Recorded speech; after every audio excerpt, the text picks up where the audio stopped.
do. Exactly. We've got some work to do. Boomtown. Reno? And Shane Hill. Hey, that's my line. Reno out.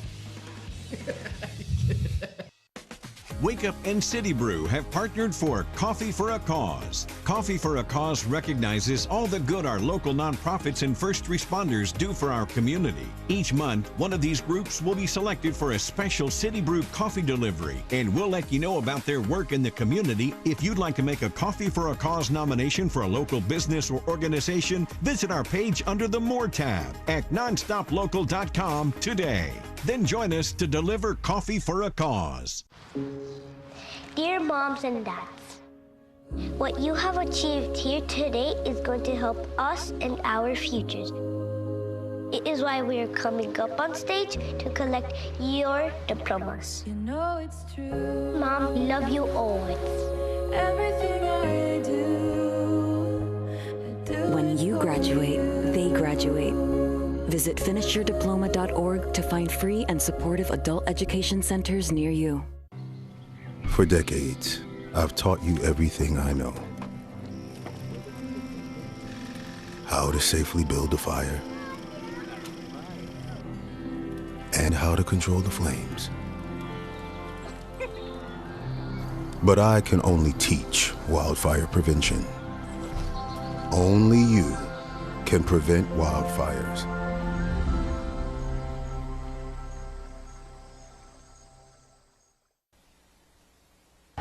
This is an SWX Nonstop Local Sports Presentation. The Montana Sports Series, powered by Billings Clinic and Logan Health. SWX College Softball starts now.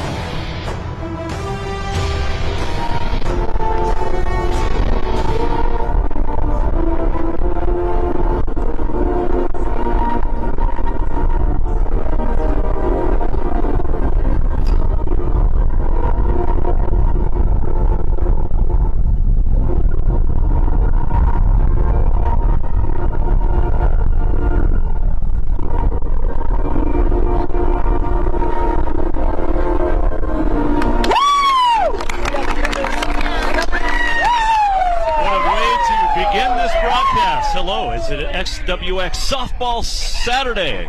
Jason Walker alongside Paxton Shepard. We get ready for Frontier Conference Softball as Valley City State makes its lone trip to Montana, taking on Carroll College. Both these teams at 9-7, and both these teams needing wins. As I bring in my broadcast partner now, Paxton. And Paxton, what a great day for softball. Nary a cloud in the sky. I know. When you look out at this field, you see so many beautiful things. You've got the towering Mount Helena to our right.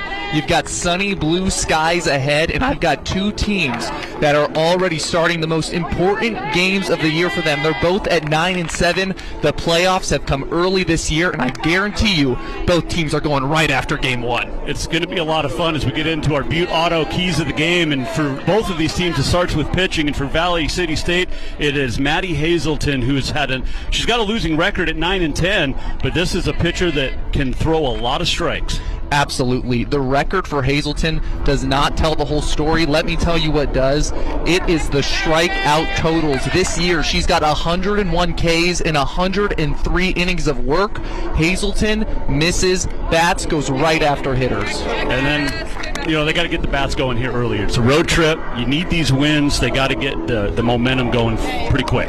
Oh, absolutely. This year, the Vikings 2-7 on away games, and a lot of that is not attributable to the pitching. It's the momentum not coming. They've got to look for something early from their key players. We're looking at Kennedy Stone, or we're looking at the freshman trifecta of Bogenreef, Keel, and Marias, all of which have been very pivotal parts of this lineup. And then when you switch over to Carroll College, Paxton, it's about the pitching. But this is a team that's riding some momentum right now. They've won 4 in a row in league play, and this is a team that is starting to find its stride at exactly the right moment. Jason, I think you hit it right on the head there. Carroll is getting hot when it matters, right in mid-April, right before the playoffs. And when we look at Carroll's offense specifically, they are like a tinderbox. Once the fire gets going, you cannot put it out.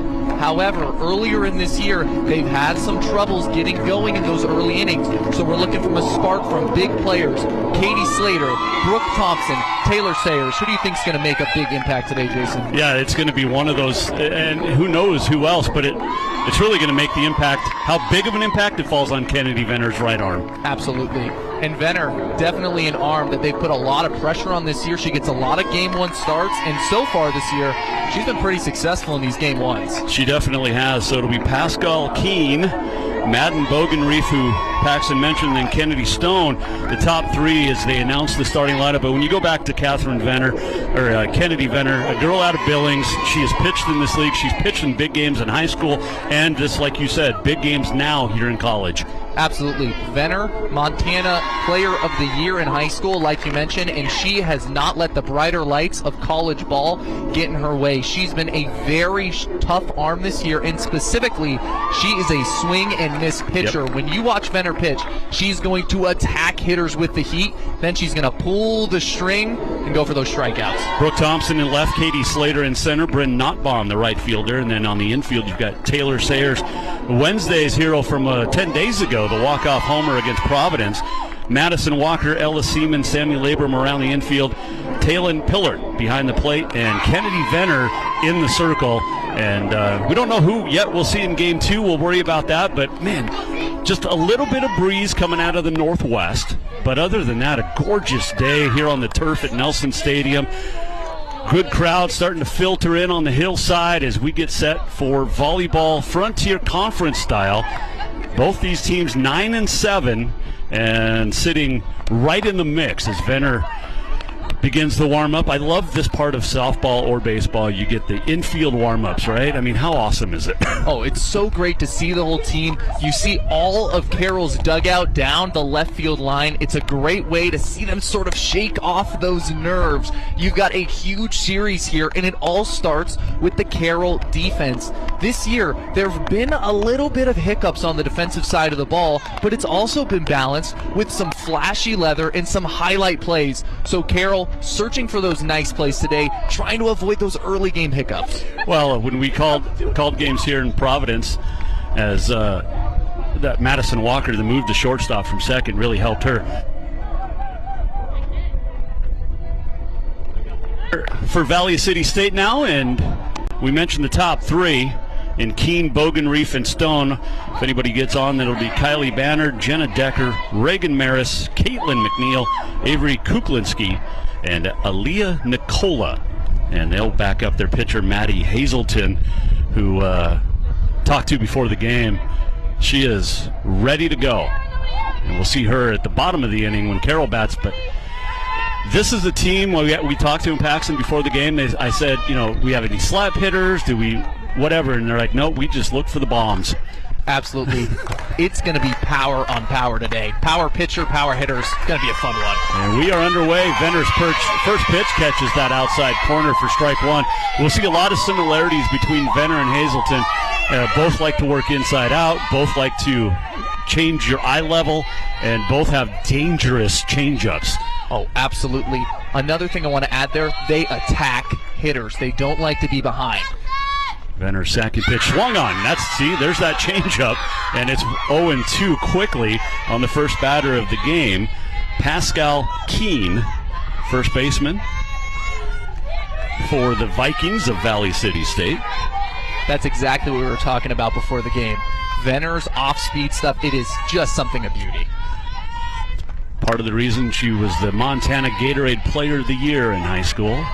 Carroll's got a couple of those, and we may see Catherine Emmert, the other one, last year's Player of the Year. She was on the Hill 2 years ago when Capital won a state championship. Or was it last year? 2 years ago. Anyway, 0-2, just underway here. Keene, our first batter of the ball game, and Venner. She gets so low before she gets ready to pitch, and that one's fouled off. Stays 0-2. Keene on the year, 352 hitter. One home run for a team that's knocked in 23. Mentioned no slap hitters, and that's usually what you see the first couple of batters of a lineup, but not for Valley City State. And that one will sail high off the mark, and it's 1-2. First ball of the game. Venner coming off an 11 strikeout performance 2 games ago when she pitched. And on that last one, you see Venner trying to raise the eye level here. Got 2 strikes on the hitter, way ahead, looking for the K. And that one sails up high, the rise ball. And it's 2-2. So now, off the back of those 2 high heaters, we could see some off-speed stuff. Try to get that front leg out ahead for Keene. Here's the 2-2 from Kennedy Venner as Carroll in the defense for the first top of the first inning. That one inside. So falling from 0-2 to now behind 3-2 after a couple of foul balls. And Keene digs in. That turf here at Nelson Stadium. The pitch is fouled off, out of play, and we'll do it all again. So Keene doing a nice job battling back into this at bat. Yeah, what a battle from Keene. We've seen a lot of these very short swings, just trying to fight another pitch. Venner, she is such a tough hitter to get something on. It's either going to be some fiery heat or something slow. Huge payoff pitch here. A lot of momentum for either side could be earned. Venner, the time, this pitch. This one's hit up the middle and right at the center fielder, Katie Slater. There's one out, but that was, Venner won that battle, but that was a great, if that's the example of what we're going to see all day long, man, I'm in for it. Sign me up. Absolutely. And that's a really important part of leadoff hitting that sometimes you don't hear about. It's not the fancy stuff. It's working counts. It's getting in the pitcher's head. Venner had her 0-2, back to 3-2 and a line drive up the middle. Great leadoff from Keene. Now here's Madden Bogenreef, 357. She has a team-leading 6 home runs, 24 RBI on the year. Takes the first one for a strike. It's 0-1. Venner does a great job of getting ahead, like you said, Paxton, but she also will be able to work from behind, and she works from behind a lot, surprisingly, because pitchers, she's looking for that strikeout pitch. That one's in the, not the dirt, but in the turf. Into the right-hand batter's box, the lefty, Maddie Bogenreef, for head coach Matt Gable.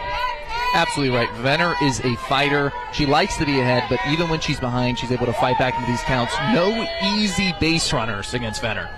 Here's the 1-1, and Bogenreef turns and bunts. Venner picks it up, throws to first. Now it's where Seaman is covering, and it is quickly 2 down here in the top of the first. No score here in Helena, Montana, capital city of the Big Sky State. And there's 2 outs as Kennedy Stone, the team's leading hitter, a .471 average. She's also cracked 4 home runs. Leads second on the team with 27 RBI, and she has that wide open stance. She looks out as Venner looks in. Gets the pitch call. Here it is. And that'll be up high, just on top of the letters. It's 1-0, so the first time that Venner started an at-bat with a ball. And in this position, Stone is not looking for a single the other way. With 2 down, she's trying to get on base in scoring position or send one a long way. Check swing, and she sends it towards the dugout on the first base side. And it's 1-1. 2 down here in the top of the first. Carroll yet to bat. Critical Frontier Conference games. Dickinson State on top. But Valley City State making just 1 trip out here this year in their first. And that one is lifted out towards center. Slater shades the eyes and records the out. 3 up, 3 down. We head to the bottom of the first. Carroll coming to bat.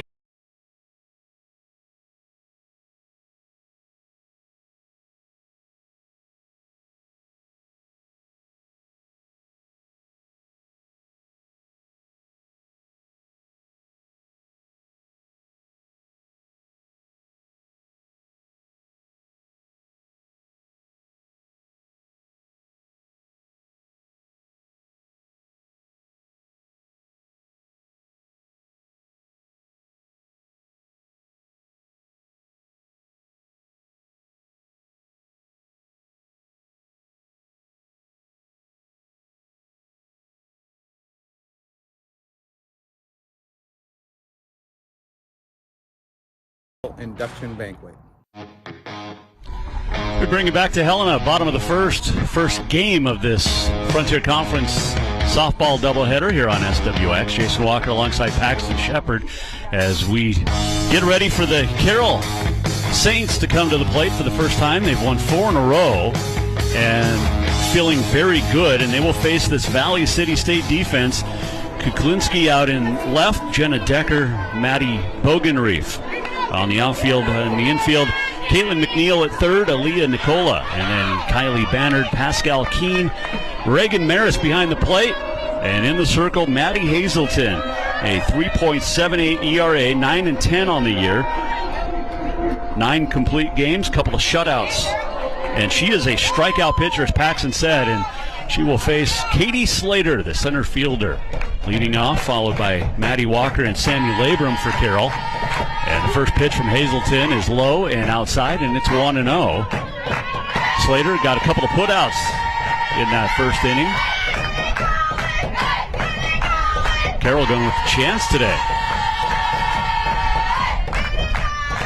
Hazelton talked to one of the assistant coaches before the game, and they said she pitches to swings and misses. She doesn't pitch to contact. She wants to get that K, as the 101 Ks, as we talked about in 103 2/3 innings. 2-0 here on Slater, and that one right there for strike one, 2-1. Yeah, you're not going to get to 100 Ks on the year by trying to pitch to contact. No Greg Maddox style of pitching here. She's looking for swing and misses, trying to fight back in this one. Behind in the count, 2-1. Slater, the left-handed center fielder for the Carroll College Saints. Shauna Juarez, the head coach, and that one is in there at the knees, 2-2. And Hazelton now will go to her array of pitches. The fastball, she's got a mean curveball, I'm told. Slater a fighter, though, 2-2. She's looking to get something started for the Saints. And that one just off the plate, and it's now a full count, 3-2. And you can see both Labram and Seaman come in and either gave word of encouragement to Hazelton. Not those two, sorry. That was Bannard and Keene. Let me look at the right lineup.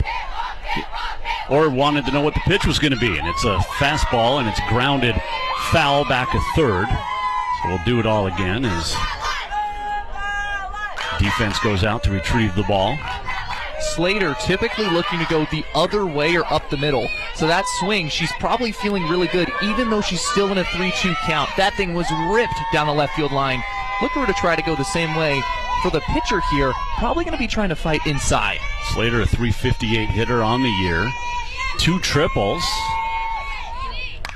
And she'll foul that one off. And that one bounces over the tall fence after the behind the dugout, up the hill, and out of play. 3-2 again. So we've seen great leadoff bats so far between Keene and Slater against 2 very good pitchers here in the Frontier Conference and really in all of NAIA is Hazelton. Just a sophomore. And another foul ball by Slater, so doing a great job staying alive. Yeah, what a battle from Slater.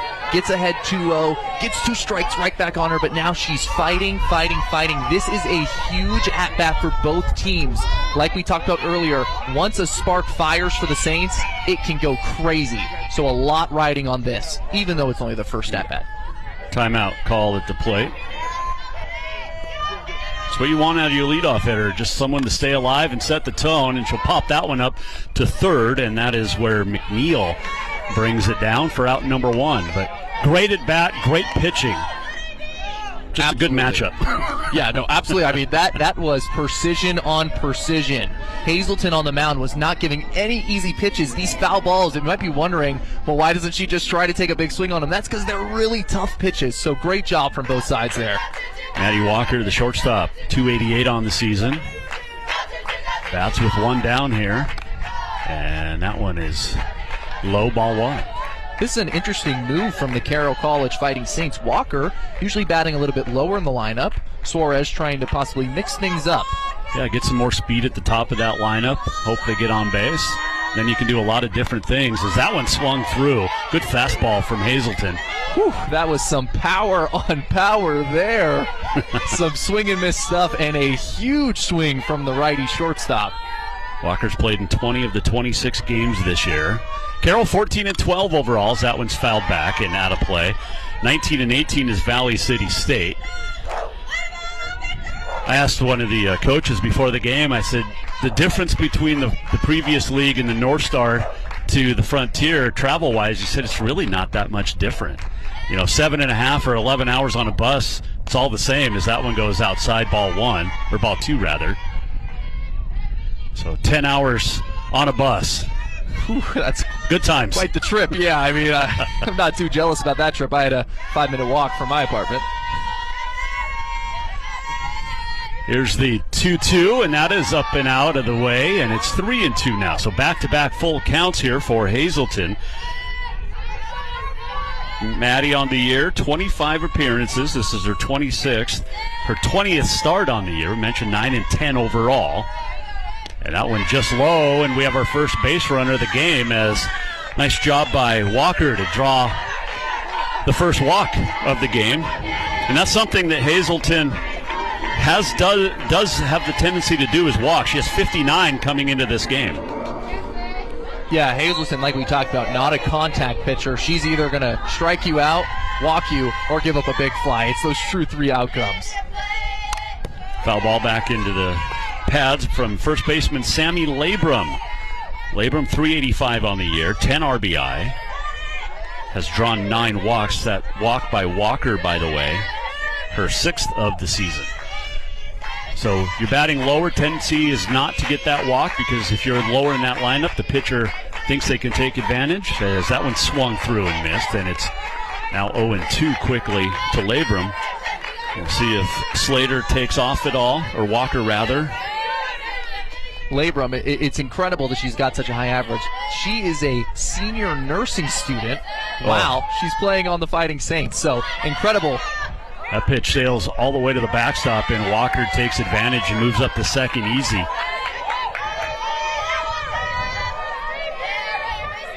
When I was announcing Carroll College sports back in the day, there were a couple of nursing students, one in particular, Sarah Chalich, who played for the women's basketball team, and she had to do, things up at the rotations, up at the hospital. Yeah. And I remember one game vividly where that one swung through and missed.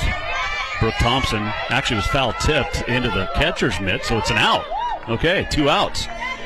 And that will bring up Taylin Pillard, the catcher. So to finish that thought, athletics director Charlie Gross met Sarah at the hospital. She changed at the hospital, put her shoes on in the car, ran into the gym just before starting lineups.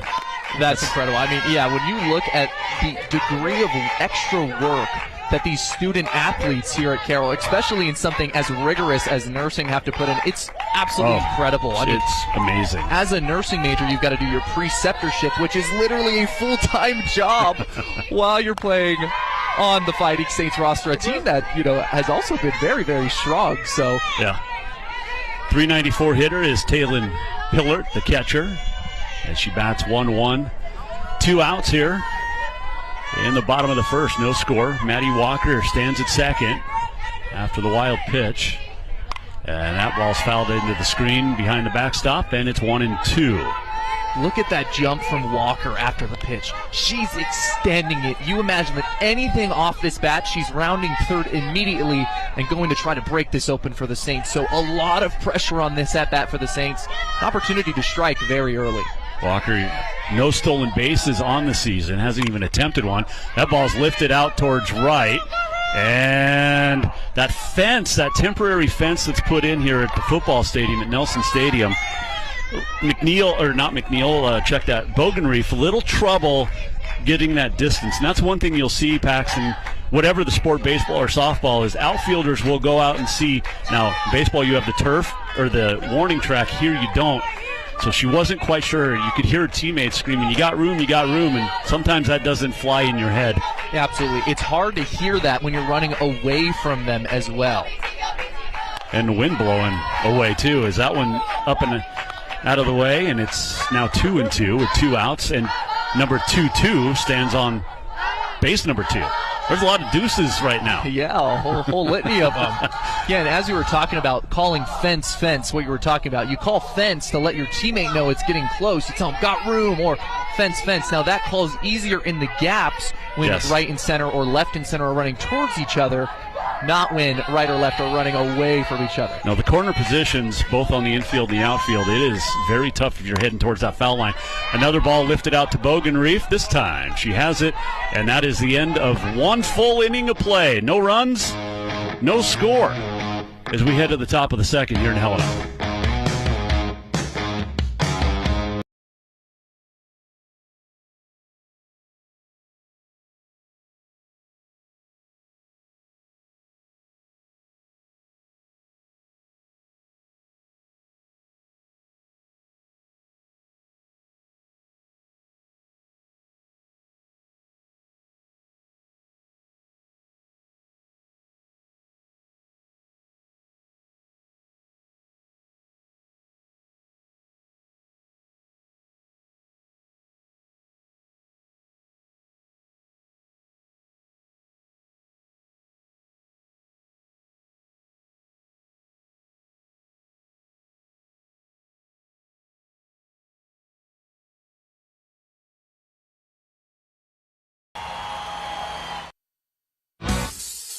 This Montana Sports Series presentation of Frontier Conference Softball is made possible in part by the Billings Clinic. Billings Clinic, trust and be trusted. Strive for excellence, serving Montana, Wyoming, and the Dakotas. Jason Walker, Paxton Shepard back. Nelson Stadium. It is Frontier Conference doubleheader game number one of this doubleheader as Kennedy Venner 3 up, 3 down in that first inning and goes back to work here, and that one's fouled back into the padding. Looks like it. Oh, they're going to rule it. Okay, so we saw this a couple of games ago when we did the Carroll Providence doubleheader. And check it out. Yeah, it just right off the top of that right hand, it looked like. Yeah, that one could be an interesting call. It's hard to distinguish whether it got the hand or sort of got the bat and rolled onto the hand. Yep. That can change the ruling. Now, the home plate umpire did originally call it a foul ball. So it's going to be interesting to see. It does look like they will call it a hit by pitch. Well, yeah, and take another look at it. But we saw it last week, and the umpire was like, "I don't think it's a hit by pitch," until the batter took her glove off and said, "Yeah. See, here's the seams."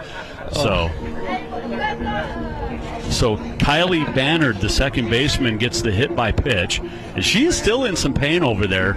And that, I'm telling you, as a former baseball player, it does not feel good. If it gets the top of your hand on that bat or the fingers, man, you are feeling it for a long, long time. So we'll see if she can stay in the game. She will. And that brings to the plate Jenna Decker, the right fielder. And it's absolutely a sunny Saturday, but I wouldn't say it's a particularly warm Saturday. So cold weather, those fingers sort of get colder too, makes those hurt off the hand even more. That's the fifth batter that Venner has hit this season as Decker turns to bunt, slapped at it, and pops it foul back into the padding again behind home plate, and it's 0-1.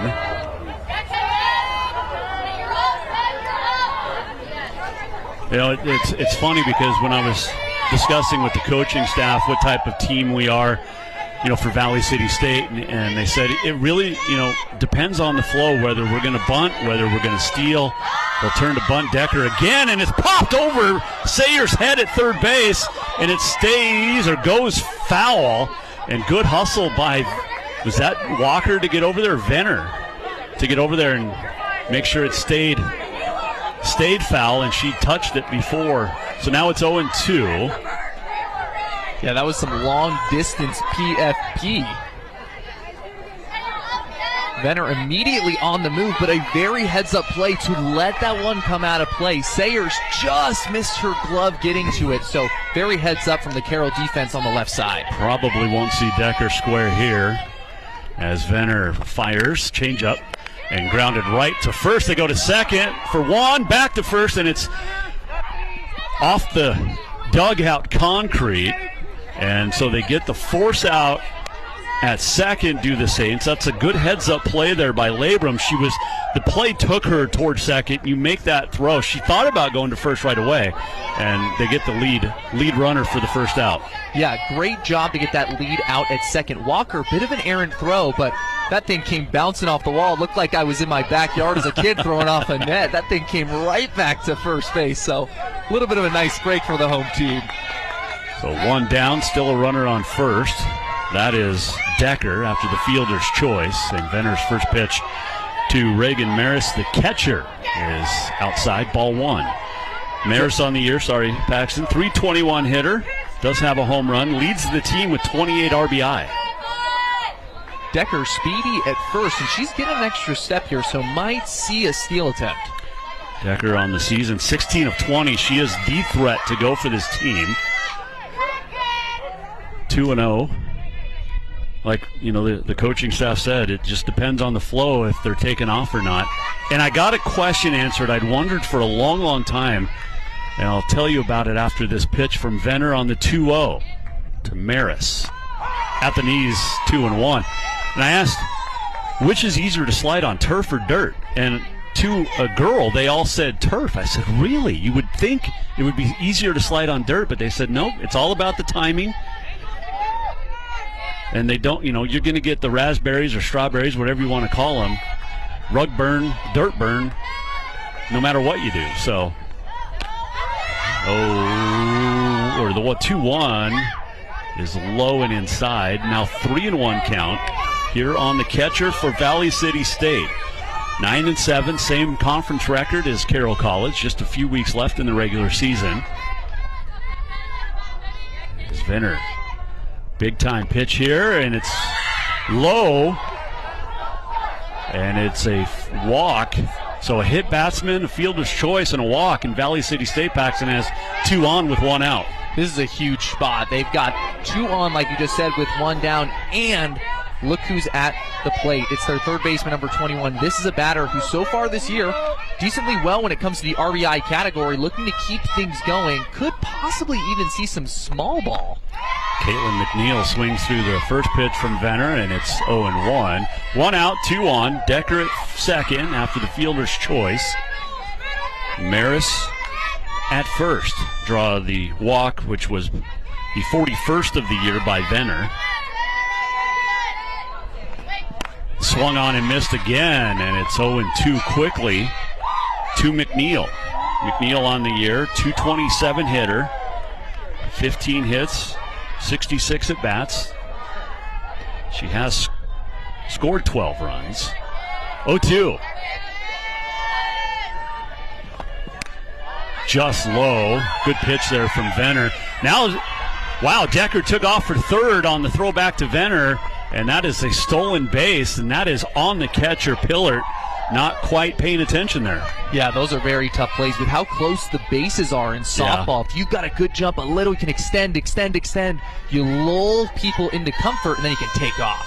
See that a lot in Little League and Legion ball. The third baseman or third base runner tries to time that out. That one's low as well. It's 2-2 now. So after getting ahead 0-2, Venner and the count even up here to McNeil, the third baseman. Pillar behind the dish, going to probably be a little more on her horse now, so can't expect too many stealing home attempts.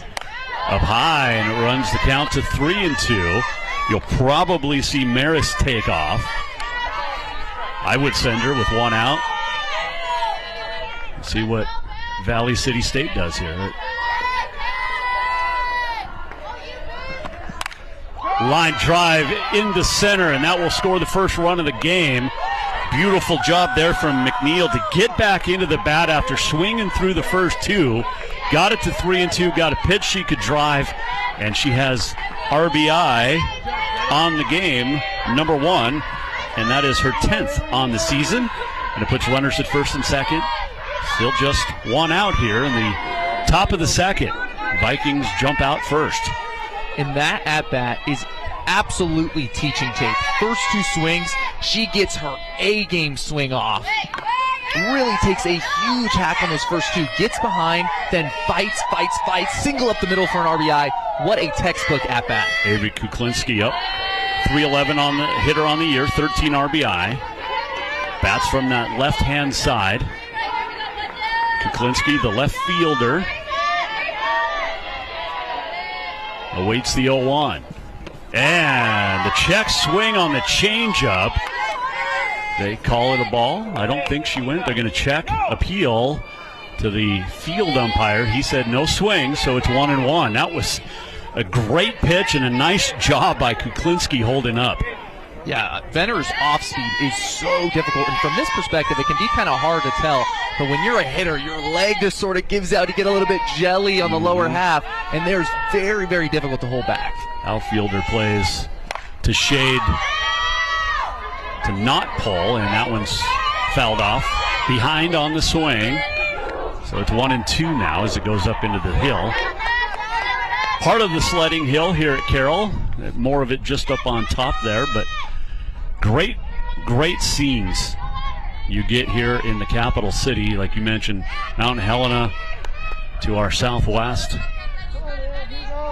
As Venner, the 1-2, runners on first and second, 1-0 Valley City State. And another outside low. She tried again to get Kuklinski to chase, and it's 2-2. So far, the Vikings have been very disciplined in 2-strike counts. They're choking up a little bit, they're taking short strides, and they're throwing the hands at the ball. That's the approach you need against Venner. Like we've mentioned, very aggressive strikeout pitcher. Going to be an interesting 2-2 pitch to see here. Venner fires. It's fouled off straight back. And that tells me Kuklinski was on that one, just missed it. I mean, this is a game of inches, right? You're talking baseball, softball, both fantastic sports. Two of my all-time favorites, and it is literally a game of, well, centimeters at times. Absolutely. When you look at some of these drives to the outfield, 1 millimeter can take a pop-up to a bomb. Yep. Absolutely a game of the tiniest margins. The wind is blowing in here from outfield to in, and that pitch just missed somewhere. Must have been inside. It's 3-2 now. Man, yep, by a millimeter. Thanks, Dave. Kuklinski has worked it up to 3-2 again. Runners at first and second. Valley City State on McNeil's RBI single. That one grounded to second. And a nice job there by Seaman to avoid the base runner. And really a nice job there, too, by McNeil to avoid the contact. Runners advance, 2 out on the 4-3 putout. That really is heads up from McNeil. If she was to make contact with the second baseman, it would have been an automatic double play. Yep. So if you're wondering why she slowed down, kind of let Seaman run in front, it's to keep this inning alive. 2 in scoring position, a huge opportunity for the Vikings. You know, it's Aaliyah Nicola. The number 9 hitter swings at the low fastball, and it's 0-1 on the season. A 200 hitter.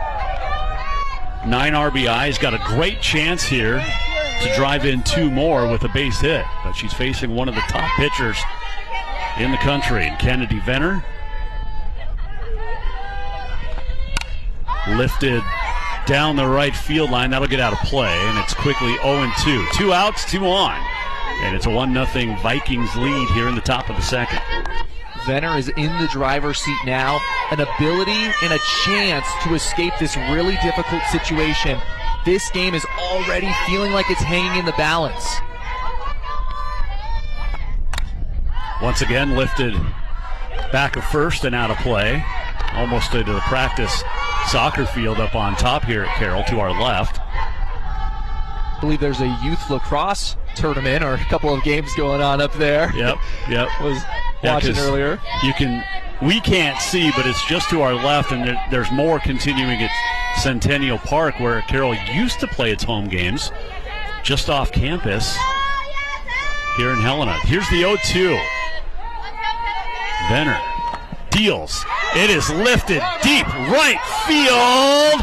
It'll one-hop and go out of play. It's a ground rule double, and 2 more runs will score. No, that should be. They ruled a home run, but that's a ground rule double. I think the umpires are going to have to come together on this. That definitely bounced over the fence, and I agree with Notbaum and also Slater.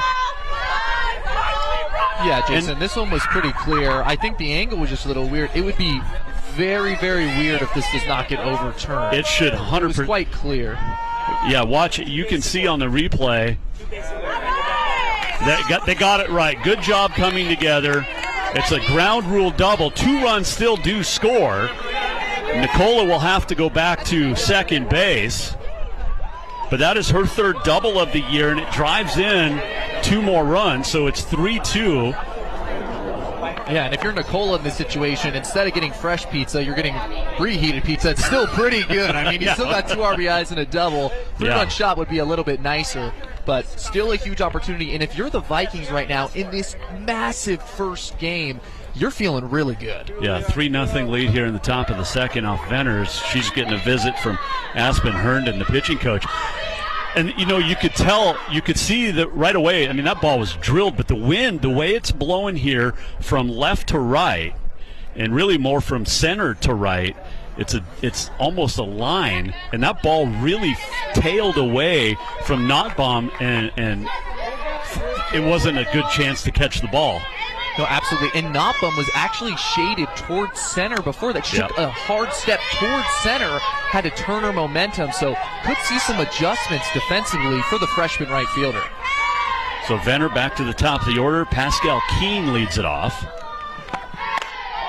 That one's up high. She worked a 3-2 count before striking out in the top half of that first inning in her first appearance.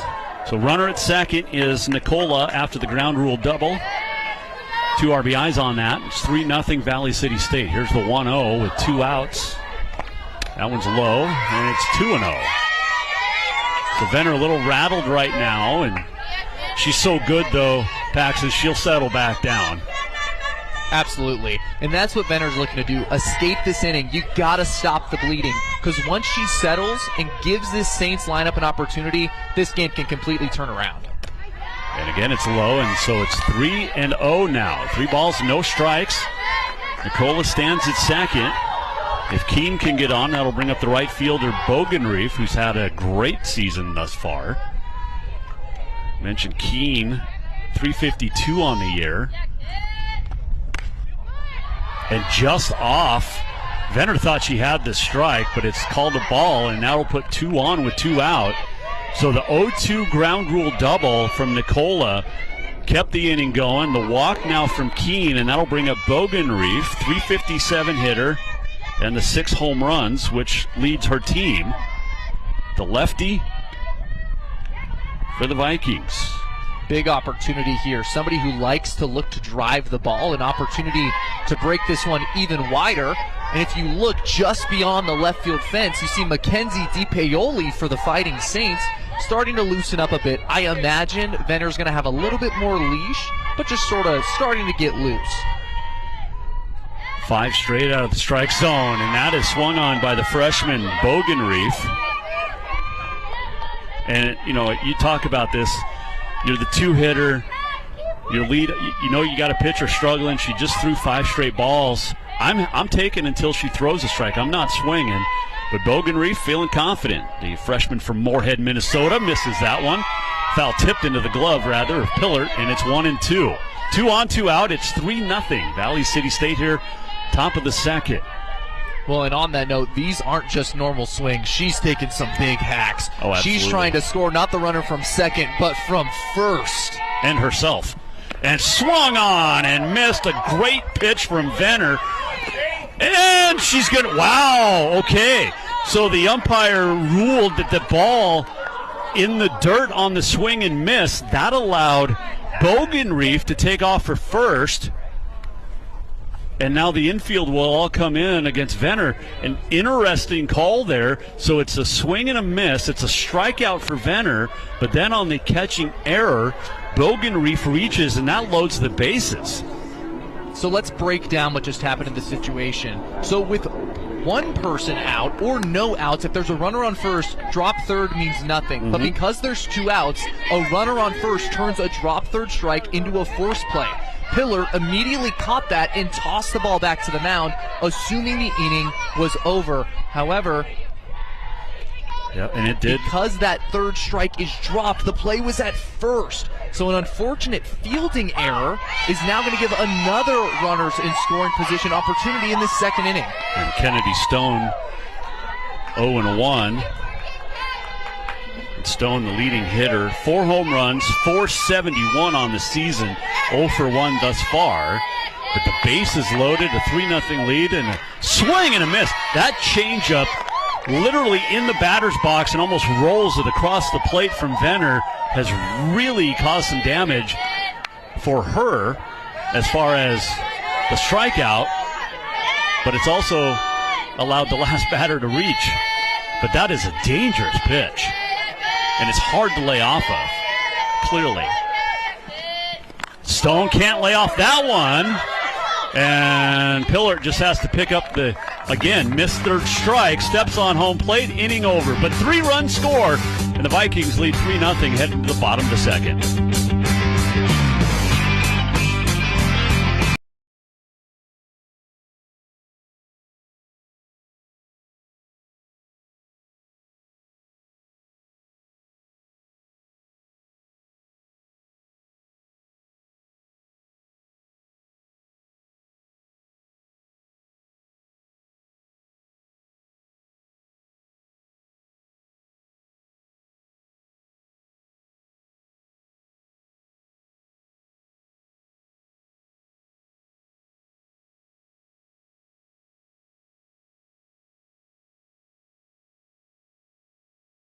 Arms needs.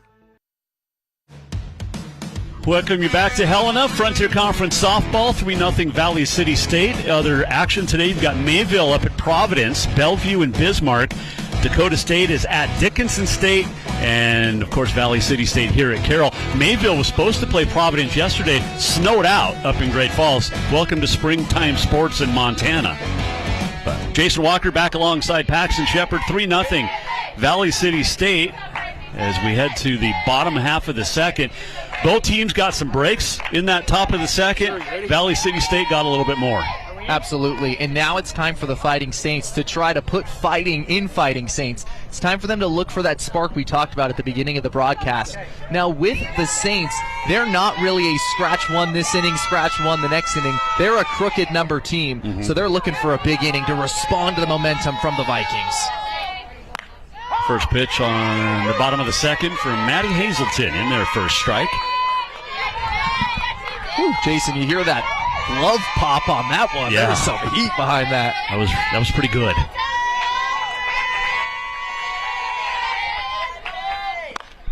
Another good fastball. That one up in, and it's a ball to Taylon Pillard, the catcher. Had an error, made up for it in back-to-back at-bats on drop third strikes. So now she bats. 394 on the season, the team's second leader, and now it's 1-2. Just one home run. Carroll's only hit 8 home runs on the year as a team, and Brooke Thompson, who we'll see, has half of those, who we saw in the last inning. And a swing and a miss, and Pillard down on strikes for Hazelton. Goes on the outside corner. Pillard couldn't catch it up to it. And that will bring up Taylor Sayers, who we saw 10 days ago hit a walk-off bomb against the Providence Argos to win Game 1 in the bottom of the 7th. And now Sayers, the third baseman, 304 hitter, has that one home run. Third on the team with 13 RBI. And she takes one off the plate for ball one. Sayers in that walk-off shot also gets to sort of play the role of hometown hero. Yes. Taylor Sayers from Helena, Montana, just down the road from Carroll College. Of course, went to Capital, won a state championship in Mike Miller's last season 2 years ago on Mike Miller Field, and that one on the outside corner, strike one. 1-1 on Sayers. Of course, her mom, longtime basketball coach here for the Carroll College women, all-time leader in wins, and one of the best coaches not only in the state of Montana, but across this country, as Sayers fouls that one back and out of play. Sayers, a multi-sport athlete. We see that with a lot of athletes in college now, and coaches recruit to that. They don't want that specialized player unless she's, one of a kind, right? But they want the multi-sporters. As Sayers again fouls it back, and it stays at 1-2. One out here in the bottom of the second. Maddie Hazelton it's hard to say in the circle because there's no circle. She's walked one, has 2 strikeouts here in this game thus far.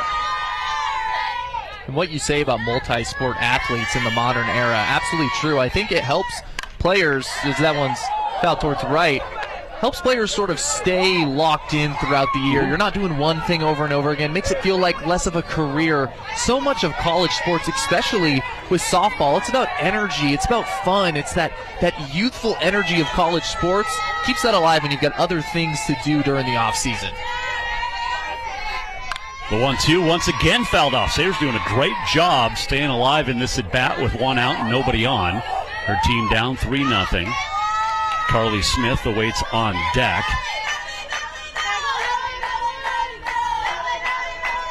Softball, one of the fastest growing sports in the state of Montana. The big cities have unbelievable youth programs, and it starts right here in Helena. That and now flag football, one of the best emerging sports, as that one's popped foul back of first in kind of in no man's land. A late call, and it will be... Oh, it is going to be a double. So it landed foul and bounced over the temporary netting, and so it's a ground rule double for Sayers. Okay. You know, the umpire was right there. These are the best in the game. We had no angle at it, but take a look. As that one bounced in fair territory, and the spin took it over the fence, and it's a ground rule double for Sayers. Her 6th double on the year, and it puts a runner in scoring position with one out for Carroll. Here in the bottom of the second, trailing 3-0, and Carly Smith comes to the plate. 270 hitter on the season, has driven in 18, the second most for the Saints this year. So Hazelton deals, fastball, swung on and missed, and it's 0-1. What a swing from the second baseman there. She really reared back. She's trying to drive something, get things going for the Saints.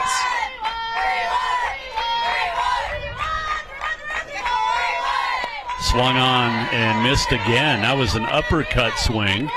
She was going for the long ball, it looked like there, came up short. It's 0-2 now. One out here, bottom of the second. Carroll down 3-0. A couple of critical games here in Frontier Conference play today. And again, fouled off. 0-2 now.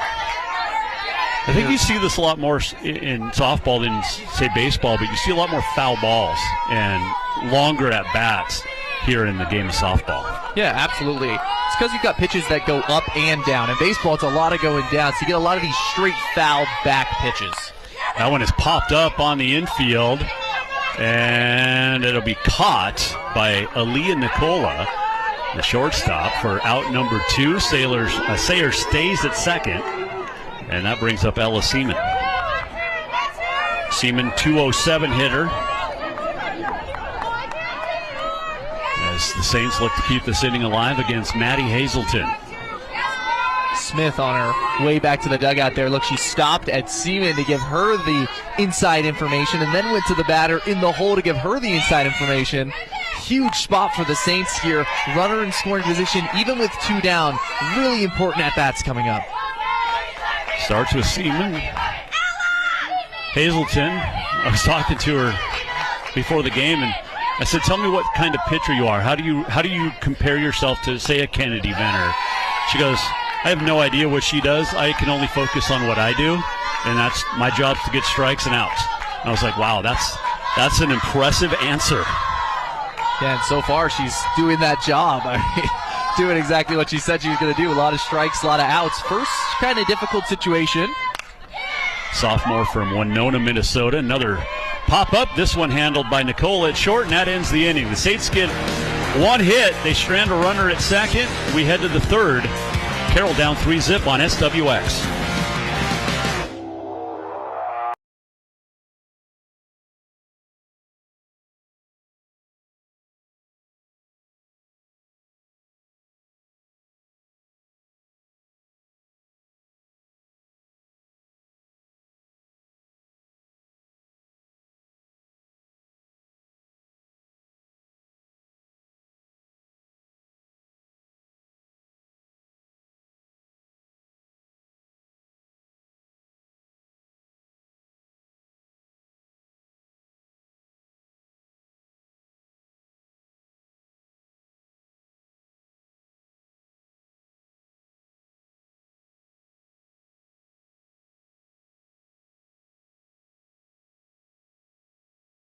Hansers. Breakfast and lunch for today's game for the SWX crew, provided locally by the Breakfast Club.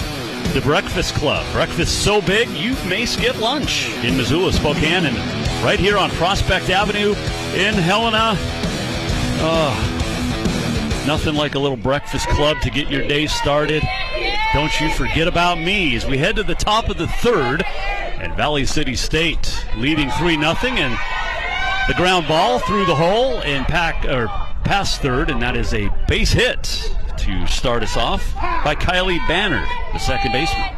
And that 5-6 hole right between the 5 of third base, the 6th of shortstop, for right-handed hitters, that can be a great place to attack, especially early in the counts. You jump on something quick, you try to pull it down the line, and for both third base ranging back when they're playing up, trying to get to the hole, and shortstop to their backhand, great opportunity, great place for right-handed hitters to go for it. Jenna Decker, the center fielder, 0 for 1, reached on a fielder's choice in the last inning, part of that 3-run inning. Squares to bunt, pulls it back. The pitch up high from Venner. It's 1-0 with Bannard, the second baseman, at first. Decker, a speedy runner. She plays center field. Definitely could be looking to lay down a bunt for a hit here, not necessarily just a sacrifice. Corners for the Saints, playing way in. And it's 1-1. Good ball there good pitch by Venner. So you look at this roster for Valley City State, a lot of freshmen and juniors, only one senior on this team, and that is Logan Gronberg, who you probably won't see today, or may not see today. Here's the 1-1 to Decker. Turns, bunts it down. Great bunt, deadened it perfectly. Sayers makes the play to first for the out, but a nice bunt on the sacrifice, and that advances Bannard up to second. And you always see that with Sayers. She has got a cannon over there at third. She barehanded that thing and ripped it towards first base.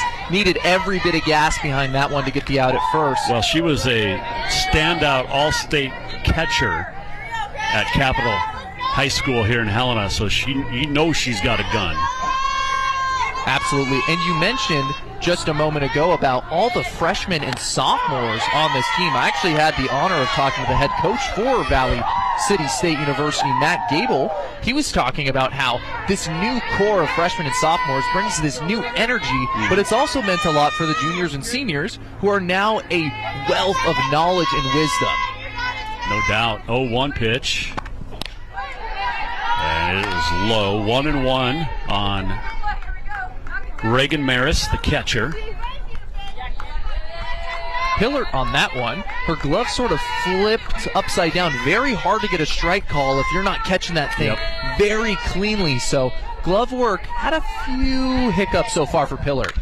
Fell back hard off the screen, and that'll bring the count to 1-2. One down here in the top of the third. Valley City State up 3-0. Game one of our SWX softball doubleheader from the Frontier today. Gorgeous Saturday.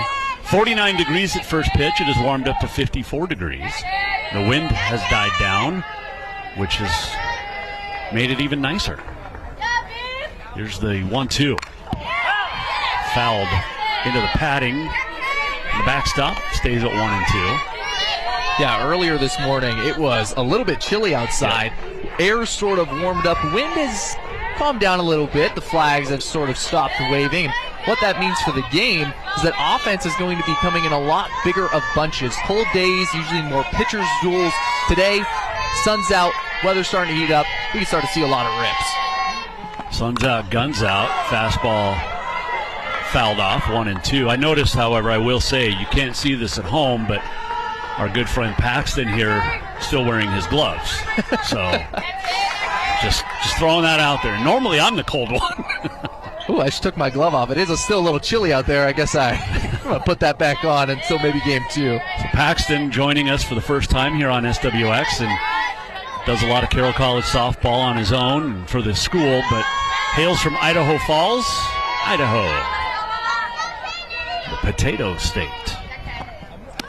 Swung on and missed. They'll throw to first anyway just to get the out. The runner takes off for third. Good heads up base running there by Bannard. It is a strikeout, and now there's 2 outs. Just a fantastic play. Pillard wasn't going to make that same mistake that she did last inning and not throw to first. No, absolutely. And really the highlight of that play was the third base coach, Matt Gable. That's who really was conducting the symphony that we just saw take place on the base path. He's staring down at second. The second that ball comes out of Pillard's hand, he's calling for the runner to come to third. Really great coaching and really great organization and kind of staying on the same page for the Vikings. That's a swing and a miss there from Caitlin McNeil, the third baseman. McNeil, RBI on a hit back in that second inning. She drove in the first run of the game as Venner rocks and fires just high, and it's 1-1. That was a good looking pitch there from the Carroll College pitcher. And even if that one doesn't get the call, that sets up her off-speed pitch. It sort of raises that eye level just a little bit, so the second that changeup leaves the hand, that front leg fires open. In the turf, 2-1. Pillard, nice job dropping that one down. And a great job by Venner to run in just in case. Runner at third. 2 outs here in the third. 3-0 Valley City State with the lead over the Saints, and swung right through. Another great fastball from Venner. It's 2-2. That's really Venner's bread and butter. I know we talked a lot about the off speed, but man, she just ripped that gas in there. She can really go anywhere she wants here now. 2-2. Could see another hard pitch or something slow. Goes hard, and it's fouled back. I'm waiting for that changeup in the right-hand batter's box. It almost rolls across, a worm burner, although no worms on turf. But 2-2. 1 on, 2 out here in the third. McNeil at the plate as she can reach. Kuklinski would be next. Swung on and missed, and Venner strikes out McNeil. And it brings us to the end of the half inning. 3-0 Valley City State. Carroll coming up, looking to get the offense going.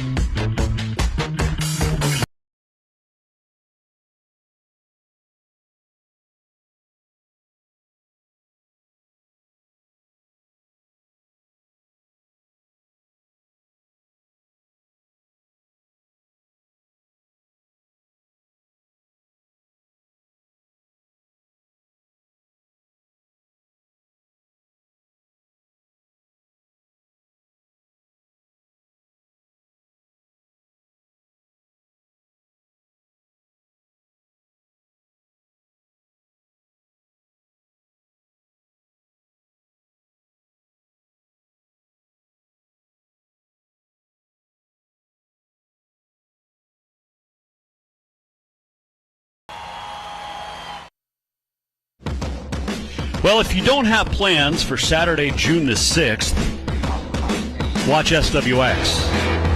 SWX is heading to Butte for the 41st Bob Cleverly 8-man football all-star game. It actually starts at 7. June the 6th, it's a Saturday night on SWX. We get to that point in the season, high school all-star tournaments in the state, as the first pitch from Hazelton is low, and it's ball 1 here as we go to the bottom of the third. You got football all-star games, you got volleyball all-star games, you got basketball, just a lot of good stuff. And speaking of which, I had the flag football all-star game a couple of weeks ago. Great time to be a sports fan. And one thing I want you to watch when Nopham comes to the plate, it just happened there, a little flash on the screen. She locks in that front hip, and she's looking to go the other way. Nopham, a very tough hitter. She goes deep into counts. She's a fighter, looking to slap something the other way, just like on that one. That one a little too far the other way for a foul ball, but expect her to keep that approach, looking to start something. The right fielder is a 284 hitter on the year, and she's got a 2-1 count on her.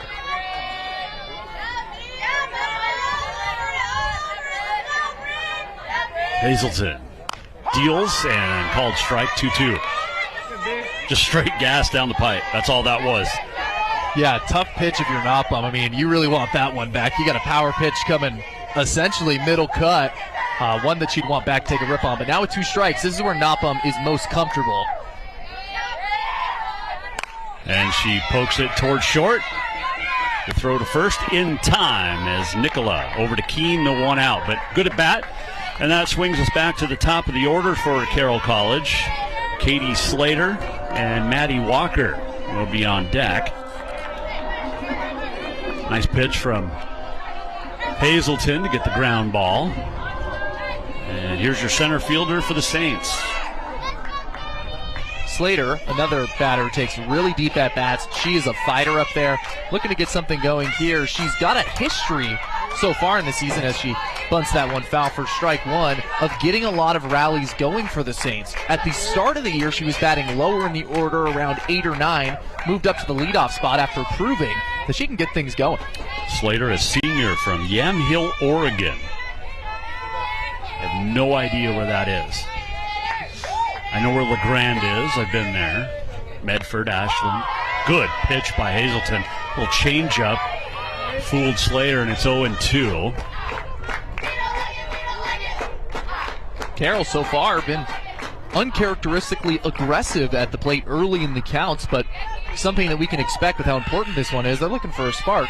Going to try to find it now with 2 strikes. Says, whoa. Got away. Over the head of Slater. Hazelton will lick the fingers, get a little suction on that ball. Traction. Looks to the dugout, gets the pitch call. Looks at her wristband. 1-2 pitch. Poked back of third and out of play. Stays at 1-2. 3-0 Valley City State. Both of these teams 9-7 in the Frontier, tied for third in conference action. And this game, and specifically this doubleheader, really important when you start to look ahead towards game 3 and 4.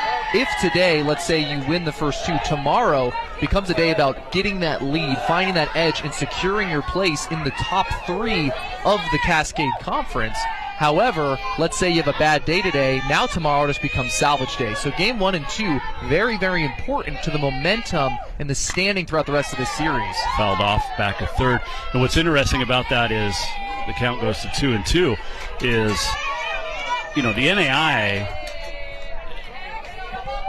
has, I forgot my whole thought. That happens. It's sunny. Not used to it. I'll figure it out. Don't worry. Feel free to find the other words for me. Here's the 2-2 to Katie Slater. Up high, and it runs to 3-2. Oh, here's it is. They play a 4-game series. The first 3 are conference games. The 4th is just a fun game. You want to obviously sweep. So if someone were to sweep today, that one game tomorrow becomes very important. And like you said, especially for that losing team, but if you can get the sweep, that really separates you. As that one sails up high, and Slater draws the walk. Good at plate performance there by the center fielder. And she'll be running to the middle to get her sliding guard. Thankfully, it's not that old oven mitt that kids are using nowadays. Yeah, not the repurposed oven mitts from their mom's drawer, not stealing one from the kitchen. Slater, an aggressive base runner. She puts that thing to good use, and a really nice at-bat, fighting back from a 2-strike count and getting a possible rally started now for the Saints. Swung on and missed from Madison Walker, and it's 0-1. Slater on the year, 3 for 4 on stolen base attempts. Carroll's a team that doesn't run a ton. They take advantage when they can. Hazelton rocks, fires, throws it up. They back throw to first. Try to catch Slater napping, and she's back in time. The snap throw made extremely popular by Benito Santiago back in the day when he was with the Padres. It's been around forever, obviously, but low and in the turf. Good stop by the catcher for Valley City State, Maris. 2-1 to count. Slater not looking incredibly aggressive over at first. That one immediately going into the turf doesn't extend the lead. So possibly just letting Walker get some full cuts at the plate. She fouls that one straight back, but even though it's a foul ball, she just took a huge swing on that pitch. I mean, she is loading up looking to drive something.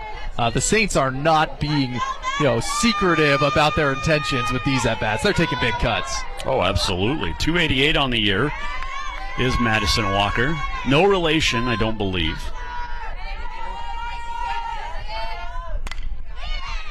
And that one grounded past the second baseman. It'll roll to the wall. Slater's going to score. Oh, wait. That one goes underneath the fence. It'll be a ground rule double. Slater has to go back to third. And an unfortunate break there for the Saints. Wow. I mean, that... And it's just the temporary fencing. It's part of the rule book, but an unfortunate break there for Carroll. No, absolutely. And let me kind of walk through for the fans that might be confused about what just happened there. On a ground rule double, base runners can only advance 2 bases, which means because Slater was on first, she now has to stop at third, even though she could have crawled from second to home and still been safe by a mile. So unfortunate, but now a huge opportunity for the senior first baseman. 2 in scoring position, still trailing by 3. Labrum, big spot. 385 hitter, 2 on, 1 out. Runners both at second and third in scoring position here in the bottom of the third. 3-0 Valley City State. Carroll looking to break through. And Hazelton's got to show some fortitude now in the circle on the pitcher's mat. That one's fouled out of play into the lacrosse tournament. Lacrosse ball's a little smaller than that, guys. It's a 1-1 now to the first baseman. If you're Labrum at the plate right now, you don't necessarily need a base hit. You need something hit hard somewhere. Hard ground ball, hard pop fly. Any way that Slater can score and you can get one on the board for the Saints. Good swing. It's fouled straight back. That was almost a slap swing as she was so choked up on that. It's 1-2. Labrum from Glacier High in Kalispell. Good softball program up there the last few years. Swung on and missed. And that's a strikeout for Hazelton. Glacier, 3 straight flag football state championships, won its second football title on the gridiron this last fall in Double-A. Basketball, boys and girls have each done well as volleyball. And that one, Hazelton.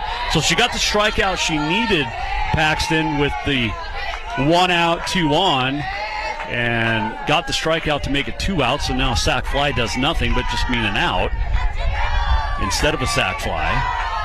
Absolutely. This situation has changed. But if you're a Carroll College Fighting Saints fan, the person at the plate, that's Brooke Thompson, she is exactly who you would want up in this situation. She's leading the Saints not only in average, but also OPS and extra base hits. A huge opportunity as she grounds one up the middle, fielded cleanly. And good throw. Great pitching from Hazelton to get out of a jam. And we head to the 4th. Valley City State still up 3-0 here in Helena.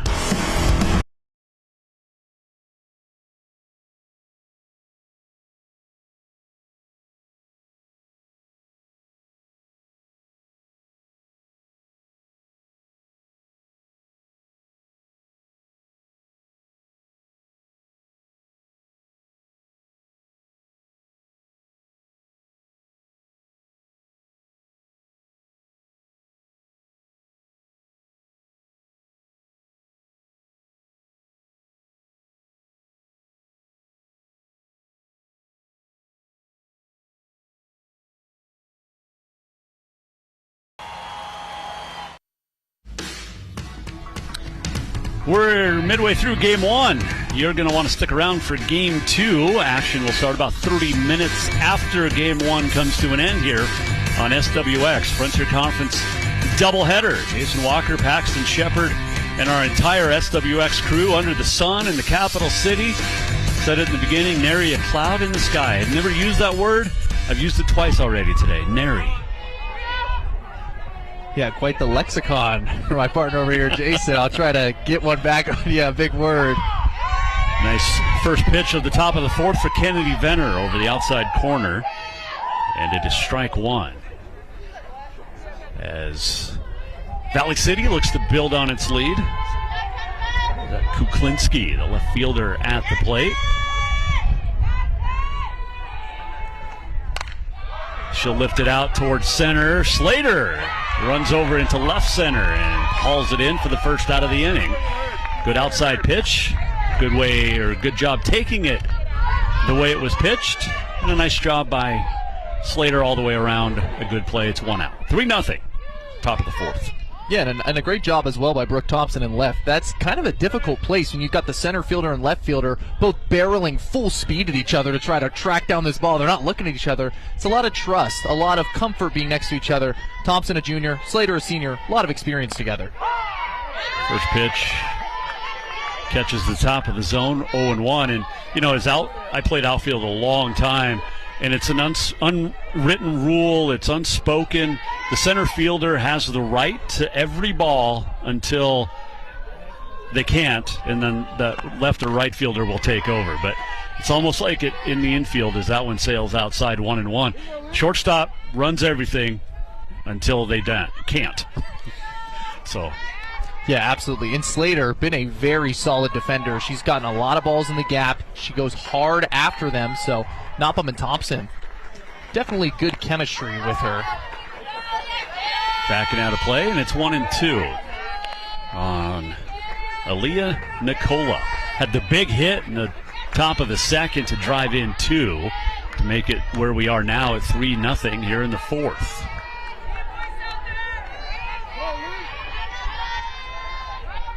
Venner. The rock, the fire, the pitch, the changeup is swung on and missed. And that is yet another strikeout for Venner, and there is 1 out, or 2 outs quickly here in the fourth. Venner starting to settle into this start finally after having some rocky work in the last few frames, but now starting to go right after hitters. She's getting ahead where she's comfortable, and she's allowing herself to sort of dictate where she goes in the at-bat. She's not forced to throw a strike in a 0-2 or 1-2 count. She can expand the zone a little bit. She can go high. She can do the changeup low. So for Venner, it's very important she keeps pounding early in counts. She has 5 strikeouts, a couple of walks. She's hit 1, given up 3 runs here in 3 2/3. Pascal Keene 0 for 1 thus far. And that one's popped up down the first base line, and coming in to make the catch is Labrum. 3 up, 3 down. A quick inning for Venner. And we head to the bottom of the fourth. 3-0 Valley City State with the lead.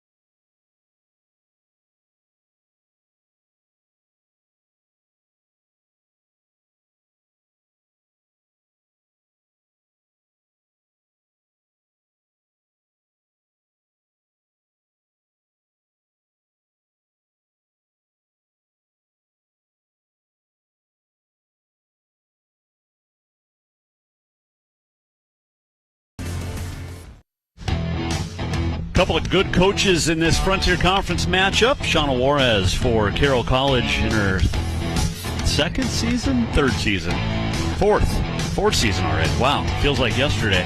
And of course, Matt Gable for Valley City State. 2 terrific coaches.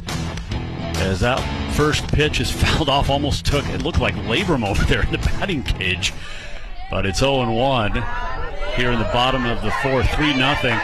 Jason Walker, Paxton Shepard alongside you here of our entire SWX crew at Nelson Stadium, Carroll College. And these 2 coaches, both relatively new to their programs, but these programs have completely different histories. Yeah. You look at Valley City State, they've got a program that has a long history of success in the 80s, won multiple championships, won championships in the NSAA in 2019, and then again in 22 and 23. for the Carroll College Fighting Saints, their program didn't even come around until 2015. So completely different histories. Hazelton gets the strikeout looking. And there's one out here in the fourth. You know, this is extremely interesting. This is only the second game these two have ever played against each other. They played out in Minot, North Dakota, and it was a 7-6 Carroll win in that one on February the 4th, 2023. So one of those out-of-conference tournaments early in a softball season as Hazelton back to work, and it's 1-0. So yeah, and these teams are going to start to get to know each other quite well over the next few seasons. Yes, now that they're will. both in the same conference, going to start having annual Series 4 games and the possibility of meeting in the playoffs. Ball outside, 2-0 from Hazelton.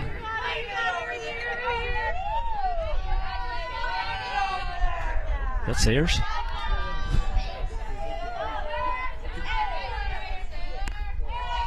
And it's low, 3-0 to Taylor Sayers, the third baseman.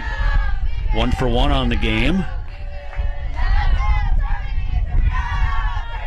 Sayers, somebody who's had a lot of big moments this year, definitely a big spot here. As you mentioned, only the first 3 games count. Huge conference series. First one means a lot. Saints still trailing by 3. It's not necessarily late, but you know the saying, it's getting late early. Yep. This 3-run deficit is starting to feel a little bit bigger to conquer, so huge opportunity for Sayers. Down 3-0, but ahead in the count, 3-1. It slaps that one hard foul. Out of play, and it'll be a full count now at 3 balls, 2 strikes. One out here in the fourth. Valley City State mentioned making its only trip to Montana. University of Providence will head out there. Providence home today against Mayville State. And Hazelton walks Sayers. Very nice at bat from the third baseman for Carroll College, and that'll bring up Carly Smith, the designated player, with 1 on and 1 out, down 3-0. Yeah, and you mentioned that it's their first time as a team traveling to Montana. And actually, when I talked to the head coach of the Vikings, he said that was the main thing that stuck out to him about this matchup. I asked it in an open-ended sort of form, and that's what he went right to. A lot of the players have never been to Montana. It's a trip they've never made. It's an opponent they're not familiar with, in a state they're not familiar with, but still really important for conference seeding. The ball hit out hard to center. Backing up to make the catch is Decker, and then throwing back to first. Sayers just gets back. Good heads-up play by Decker, who misjudged that one, I think, a little bit. She had to go further than she thought. And that wind has completely switched directions, now blowing harder from the northeast. So that was a tough ball, but a heads-up play by both Sayers to get back, as well as Decker to try to double her up. 2 outs in the inning. And that play from Decker, what makes it so difficult once you start backpedaling is her head starts jostling. Oh, yeah. So if you don't get the right read right away, it can be very difficult, but the instincts of the center fielder are able to help her make that catch. Well, and it made it harder because it was hit on a line. It wasn't a fly ball. Seaman ahead in the count, 1-0. She'll poke it towards second, and oh, what a great play by Kylie Bannard. Racing to pull it in. And that is the end of 4 complete here in Helena. 3-0 Valley City State. A couple of great defensive plays there.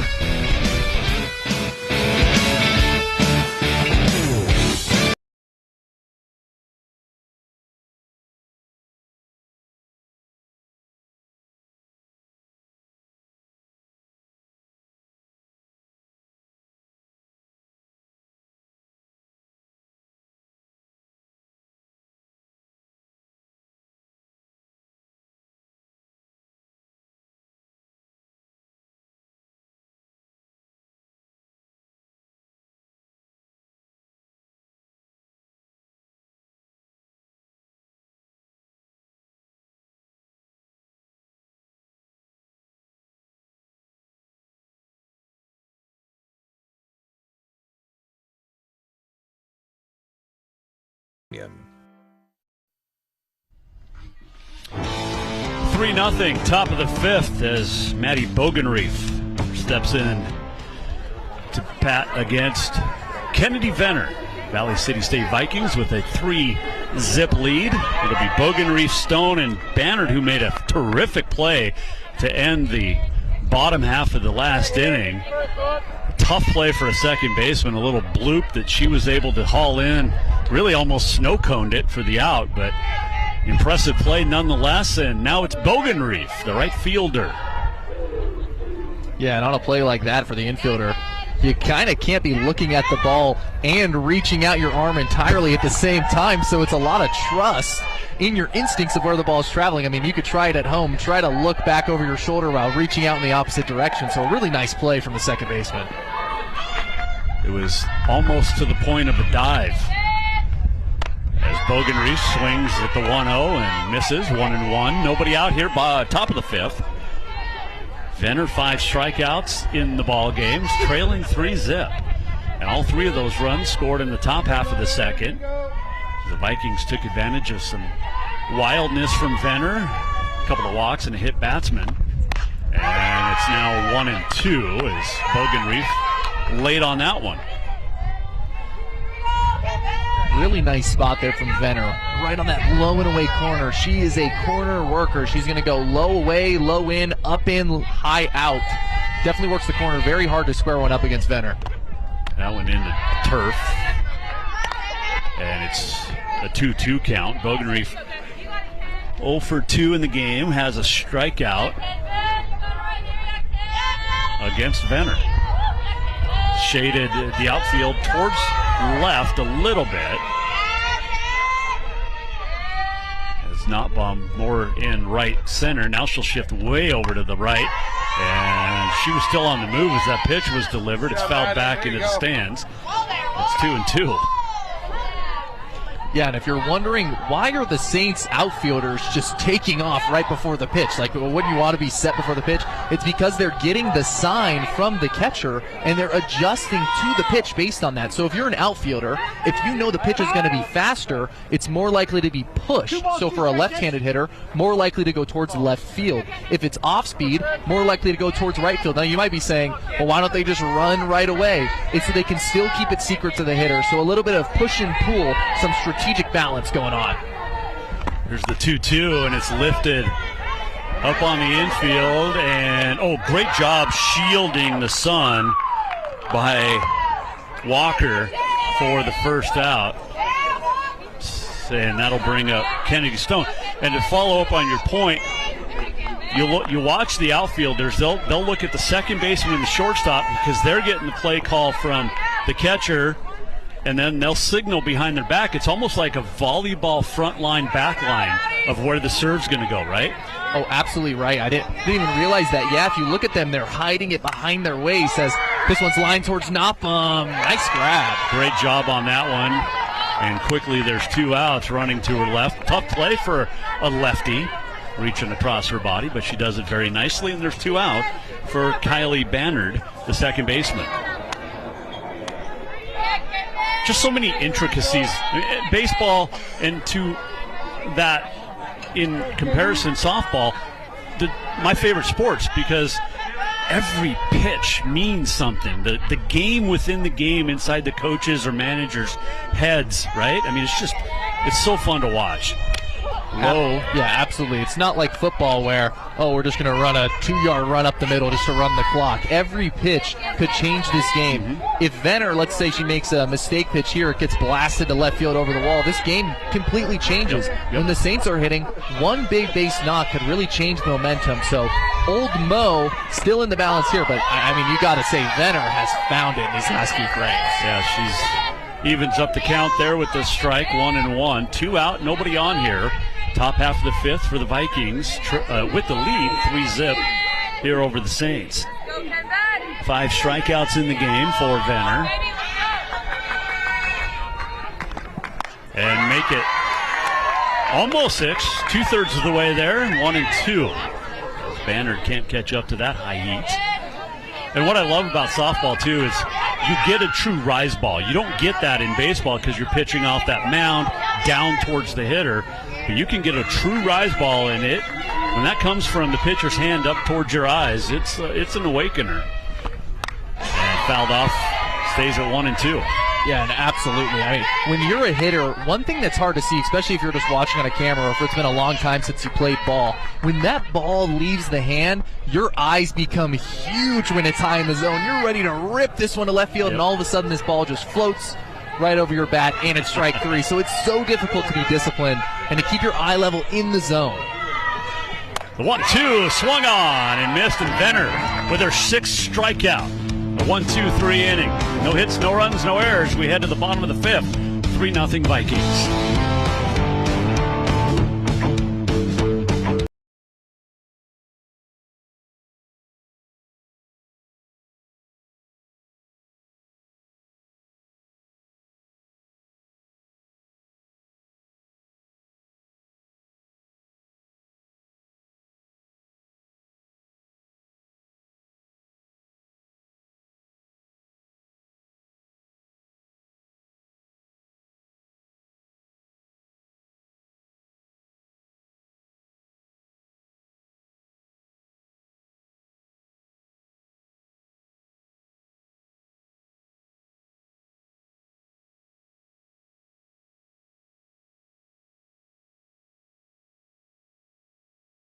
Series.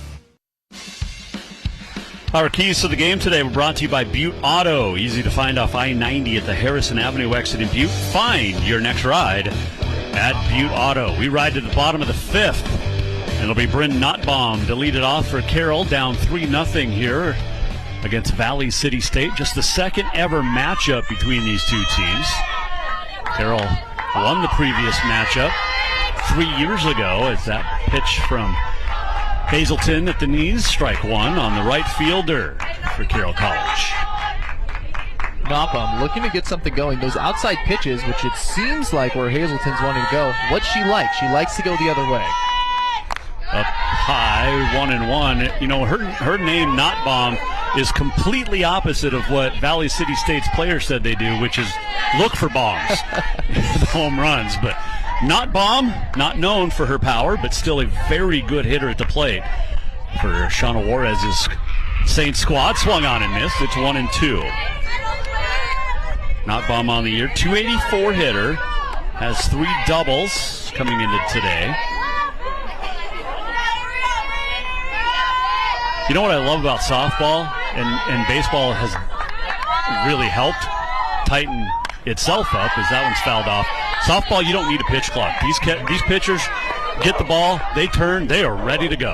Yeah, it's all about rhythm in softball. Even if it's a slow rhythm like you have with Venner, where it's kind of this routine, you go through the same motions. But most pitchers find that rhythm and catch the ball, pitch the ball. They want to get out of their own head, they want to get in a cycle and keep it going. Hazelton has walked 3. She has struck out 4 and has a 2-2 count here on the number 9 hitter, Bryn Notbaum. Hails from Miles City, Montana. Played her high school ball, though, at Laurel. Just a freshman, 5'5". And that one will bounce over the fence, out of play, stays at 2-2. And this is Nopam's MO. You mentioned that she has a 284 average, but to go with that, she is a 346 on-base percentage. She goes deep into counts. She's not really your power hitter. She's not your big bat in your lineup. She's somebody who fights, is a very tough out, and who gets the spark going for rallies. She does have 7 walks on the season. 0 for 1 today. She bats here in the bottom of the 5th, down 3-0. And the 2-2 from Hazelton is inside, and it's 3-2. I expect Hazelton now, that's a setup pitch. Watch for something, I think, off speed over the outside corner potentially. Yeah, got to be a tough pitch. Nopam going to try to get over the plate. You saw her kind of stand up there. It's because she gets so far out. It was a fastball on the outside, and Notbaum fouls it back, and we'll do it again at 3-2. Stuck with that outside, just not the off speed I was looking for. But, you know, these pitchers at this level, and what's great about it, you know, she'll throw that 3-2 change. She'll throw a 3-2 curve. Not afraid. Doesn't have to be heat. That is straight gas, though. And wow, look at the excitement from Notbaum. Pumps her fist to her bench in the dugout, draws the walk, and that puts a runner on with nobody out here in the 5th. And the Saints swing it back. Katie Slater, top of the order. So a chance here for Carroll to maybe do something positive. And this is the Saints' game plan. And what it's been literally all year. It's these late game little things. It's a walk. Yep. It's a nice defensive play. It's a strikeout. But all of a sudden the momentum comes. Good bunt by Slater. And she beats out the bunt, so she was going to give herself up. That's a perfect bunt. And the Saints now with 2 on and nobody out here in the bottom of the 5th. The tying run coming to the plate, and Madison Walker. And look, that's exactly what I'm talking about. For the Saints, when it starts and it gets going, it will get going really fast. They're not a team, like we mentioned, that just dinks and dunks for a run here or there. They have big innings, particularly in the 5th or 6th inning throughout the year. So a huge opportunity for the Saints now. And really more so of late over the last couple of weeks as along with that. So 2 on. Notbaum at second, Slater at first, Madison Walker the shortstop. 1-0 count, and that one's low. It's 2-0. So Hazelton really in her first real jam since early in the game. She had runners at second and third with 1 out and ended up getting out of that without allowing a run, as she'll get a visit to the mound on the 2-0 count from Coach Gable. Pretty quick call to the mound meeting. Seems like Gable wants to catch this right as it's starting. He doesn't want it to sort of linger and get worse and worse and have Hazelton start to get into her own head. He's going to go out there, and what he's most likely saying in that circle right now is calm down. We've got 3 runs to work with, only 9 outs to go in this game. We got to find strikes. We got to stop beating ourselves, and we got to get in the zone on this pitch. Well, and what's interesting, you've got a sophomore in the circle. Her first real danger of this ball game, and obviously she's been your ace all season long, but again, she's still just a sophomore. That was a great visit to the mound in my eyes. It's almost like when a team in basketball or volleyball's getting a run, you call that timeout, settle things down, just get a breather, and she comes right back with a strike over the outside corner, and taking all the way obviously was Walker with a 2-0 count. Notbaum second after the walk. Slater, after the bunt single, stands at first. Walker the tying plate here in the bottom of the 5th, and it's a wild pitch. Well, we'll call it a pass ball. It hit the catcher's mitt, but that is now very interesting for the Vikings. A 3-1 count, and runners both in scoring position, and both those runners have a lot of speed. With 1 out here, from watching the Saints throughout this year, I would not be surprised if Walker lays down a bunt right now. They like to grab 1 when there's no outs off of small ball, and then later they'll be free swinging. Swung on and missed, 3-2. Well, we saw it last week in Game 2 of that doubleheader with Providence, that the suicide squeeze to win the game in the bottom of the 7th. They won it. They won both in the bottom of the 7th, the Saints did. A walk-off 2-run homer, and then a squeeze, as that one's fouled off at the plates. It goes behind the first base dugout. And then the complete opposite on the suicide squeeze. I mean, you couldn't have scripted it any better that day for Carroll. Shows that this offense is complete. They're not just big hitters and hard swingers. They also can play small ball when they need to. And another foul off, as good chase was given by Bogenreef, and she ran out of room. So 3-2. Runners at third, runners at second. Notbaum and Slater. The 3-2 is driven up the middle. That'll score at least 1. Slater turns third, and she trips. Slater tripped. They were going to let her score. The throw back to third. She gets back, and what that does is allow Walker with the smart base running to move up to second. But we'll check on Slater, who slipped in the Pepsi logo coming around third base. We'll check on her. There is nobody out, but a great hit by Walker. And hopefully Slater's going to be okay. It looks like they're checking her lower ankle. But what a hit. And what an at-bat. Absolutely a clutch at bat. I think with Slater, this might be something that's commonly known as the turf monster. It can be a lower body injury where your cleat sort of catches the turf. So they're going to be checking on her, but absolutely, what a huge opportunity in a huge spot. You score one, and even though the runner doesn't score from second, and so now we've got first and third, this is still an awesome opportunity for the Saints. They've got no outs in the inning. Right. They're only trailing by 2, and with first and third, second and third now, as Walker was able to round to get to second. With 2 runners in scoring position, you're a hard hit ball away from 2 runs, or even a deep fly ball away from a run scored, runner on third, with only 1 down still in the inning. They're going to get Slater up with a little bit of help, and I think she's going to exit stage right, and hopefully she'll be okay for game 2. And she still could come back in this game. You get that pinch runner. Softball, you're allowed to switch out. And she is favoring that left ankle. Best to her. But good base running by Walker on the single to center. And it fully appeared until she slipped that the Vikings were going to allow that second run to score easy. The pinch runner is Lily Main, a 5'6" freshman from Spokane. With Walker at second, Main at third. Still nobody out. Saints on the scoreboard for the first time here in the 5th, trailing 3-1. And that brings up Sammy Labrum, your first baseman, and number 3 hitter. Poke to the outfield would score 2, potentially. The tying run at second. That pitch low, and it's 1-0 to Labrum.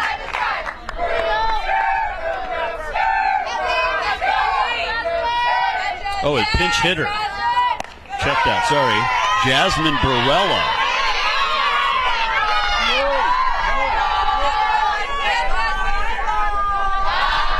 She is 1 for 1 on the year, just her second at bat this season. So interesting on the pinch hit here, and it's now 2-1. In that situation, I think Barella would have been taking all the way. She wants to force Hazelton to come towards her. Now with 2-1 count, she's going to be swinging. Barella. Low. 3-1. Great hitters count here. Nobody out. 2 on, both in scoring position. In a 2-run game, a base hit would tie it, because Walker can fly. All right, big time pitch here. It's lifted back of first base, and making the attempt. And that's going to be a hit, as it was touched in fair territory, and we are tied on the pinch hit for Lily Main. And Vikings are trying to argue that that was in foul territory when it was touched. But Bannard went to make the catch. It bounced off of her glove, and if it was touched in fair territory, that is a fair ball. And Main with her second hit of the season, a pinch hit. And we are tied at 3 with still nobody out. And the go-ahead run now at second in Sammy Labrum. A huge at-bat there, and that shows one of the key parts of softball. It's not always about hitting the long ball and hitting home runs. Sometimes it's just about putting the ball in play and forcing the defense to earn it. With runners in scoring position, a ball in play can score something, and even if she would have caught that, I can guarantee you the runner on second and third would have tagged and tried to advance. Yeah, she was running away, her back to the infield for sure. Good attempt, but another lucky break. We've seen a lot of those for both teams in this game. 3-3 score, nobody out, bottom 5. And Hazelton's pitch is low, and it's now 2-0 on Brooke Thompson. The team's leading hitter, 456 coming in, 4 home runs, half of the Saints total. Home run here Be huge. And it's low. On the change, 3-0. Oh, it's 2-1. Was that called a strike? 2-1. Sorry. And Thompson, sort of a streaky hitter. Doesn't have a hit so far in this one, but this is sort of what her games look like. She'll start a little bit slow, hits a lot of her extra base hits actually in the later innings, which goes along with the general theme. And on that pass ball, the runner will advance to third. So now no down, runner at third for Thompson. And a 3-1 count. And Hazelton a little wild here in this inning. Walked the leadoff batter. He's thrown a couple to the backstop. The go-ahead run stands 60 feet away as that one's fouled back by Thompson. It's 3-2. 3-3 score. Carroll, 3 runs here in the 5th so far. And still nobody out.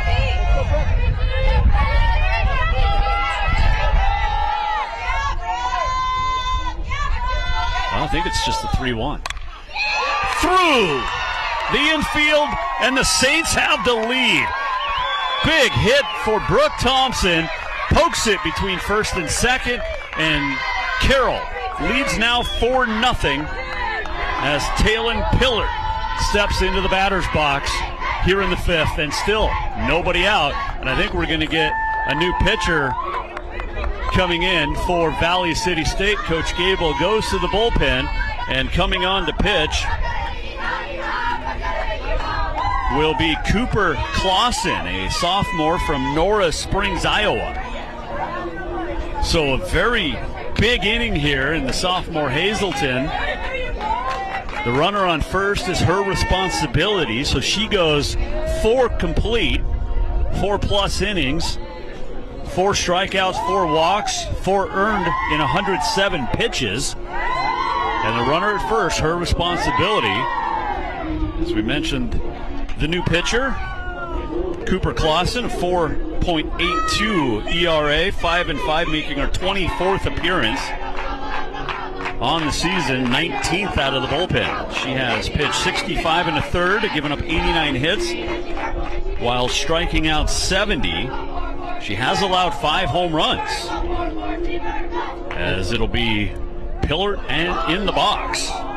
And this inning is just so Carroll College. Yes. Like, this is just exactly what their team does. Feels like the offense was kind of dormant, wasn't really producing a lot, and then they score a bunch right away.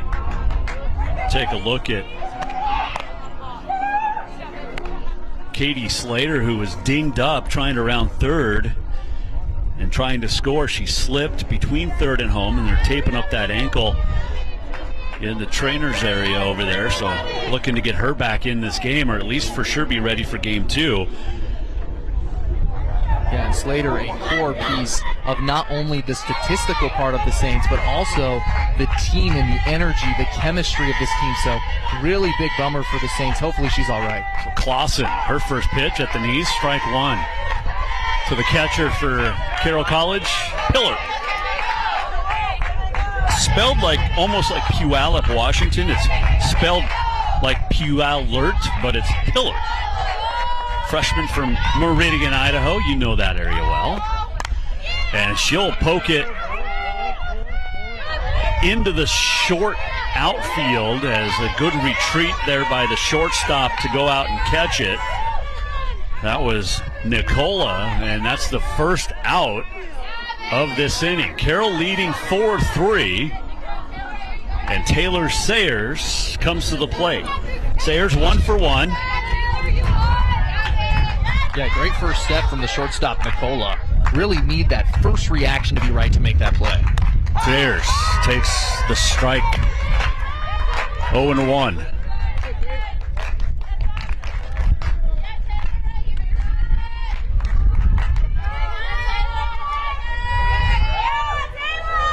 Seventh batter of the inning for Sayers. It is Sayers for the Saints. Swings through that one, and it's 0-2. Thompson at first, 1 out in the inning. Carroll, a 4 runs inning so far. And now leading 4-3 after trailing since the top of the second. Clausen. Just outside. It's 1-2. That wind has completely shifted directions from the northwest to the northeast. And so now blowing from right to left, which is the direction it was blowing last week when Sayers hit the walk-off, her only home run of the year. Swings through that one and strikes out. So Clausen comes in, gets the pop-up to short, the strikeout of Sayers, and that will be 2 outs for Carly Smith, the designated player. And this is exactly why the Vikings coaching staff went to Clausen. Clausen is a great relief pitcher, specifically because she can work out of situations with runners on base as a strikeout arm. He's got more strikeouts than innings pitched this season. That one's low. Nice stop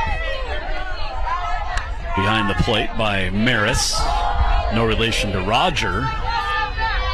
It's not even spelled the same. And not even from the same state. Roger Maris from North Dakota. Maris from Minnesota. That one's popped out of foul behind the plate by Smith. The junior from Blackfoot, Idaho.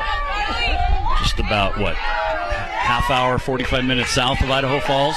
Even closer. Yeah, it's not too long of a drive. Actually, our high schools, my high school softball team that was from the same high school played, I'm sure, Carly, when I was back in high school. Up and away, 2-1 now to Smith, with Thompson at first after her 2-run single. So big hits by Thompson and the pinch hit by Lily Main have really propelled Carroll in this inning, leading 4-3 here in the bottom of the 5th. And that off-speed pitch is low. It's now 3-1. This is going to be a free swinging situation for Smith. Smith really likes to unload. She's not a hitter who gets cheated up there. She is a power hitter every single at-bat, even with 2 down. With 3-1 count here, she's got a green light. Big swing coming. She's driven in 18, and now she draws the walk. That is her 5th walk of the year. And that will bring up, as the inning continues, Ella Seaman. So the 9th batter of the inning. And Notbaum, who started it all with the leadoff walk, is in the on-deck circle. Are we getting a pinch hitter, I think, for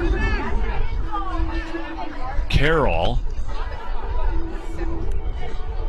So it doesn't... Oh, we're getting a runner instead. Okay.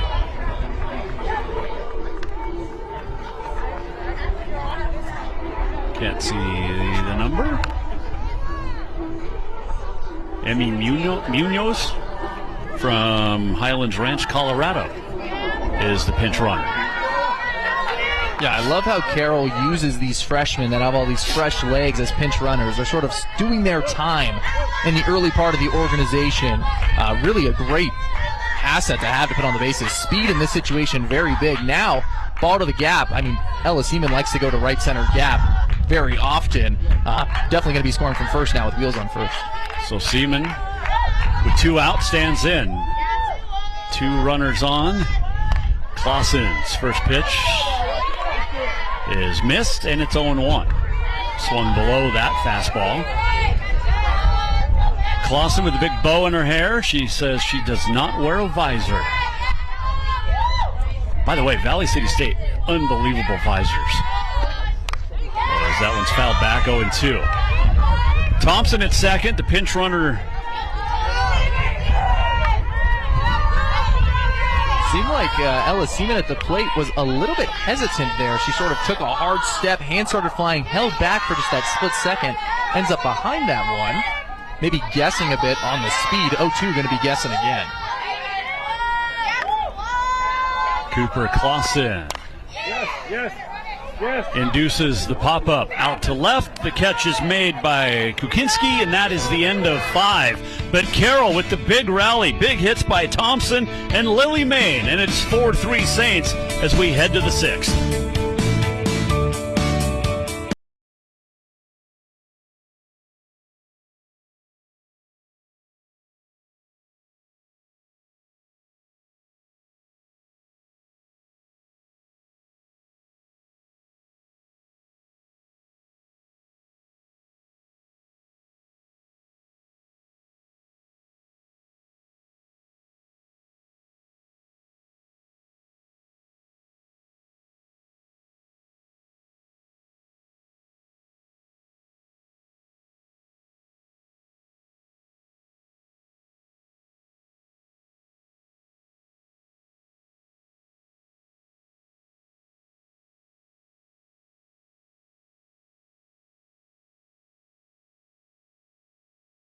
local Billings.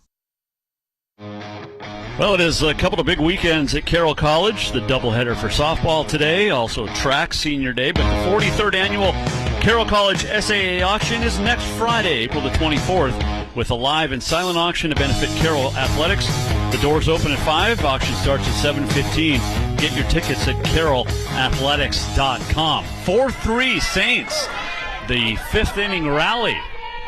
And now it's Carroll with the lead over Valley City State. As Kennedy Venner, after that second inning, has really settled in and calmed things down here as that first pitch is fouled back down the right field line, out of play, and it's 0-1. Looks like there's been some defensive adjustments for the Saints. Nopham shifted from right over to center field in place of Katie Slater, and number 12, Lily Main, freshman from Spokane, Washington, now in right field. So Main, after the pinch hit, stays in, and once again we hope that Slater is going to be okay, and it's 0-2 on the swing and the miss.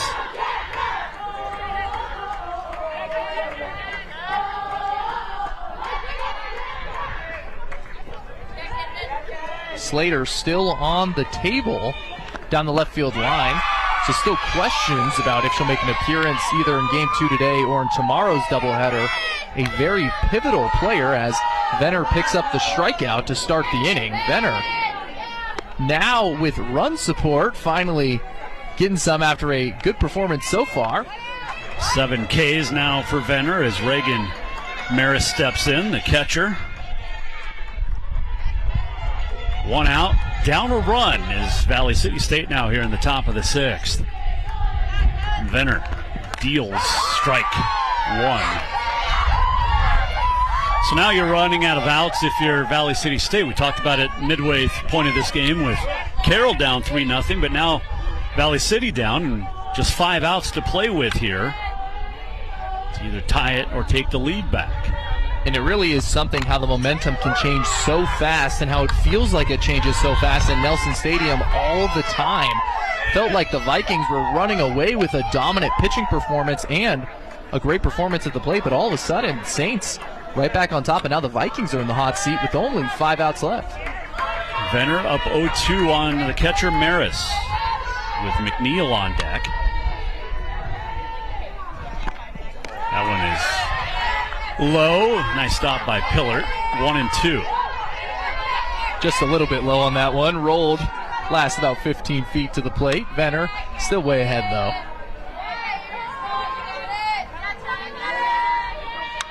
Some clouds moving on to our south and away from us. It was a very moisture-packed storm that Montana got hit with, and the strikeout looking on Maris. 2 down. Back-to-back Ks. Venner now with 8. And this is the Venner that we were expecting from the start of the game. She had a little bit of rough sailing there in those early middle innings, but since the 4th, sort of into the 5th inning, she's settled down and is showing us the Venner that we're used to. A lot of strikeouts, very attacking pitching. Here is Caitlin McNeil, the third baseman. Grounds it right to Sayers. 1 hop, the throw to Labrum in time. And 3 up, 3 down. Exactly what you want after your team scores the shutdown inning.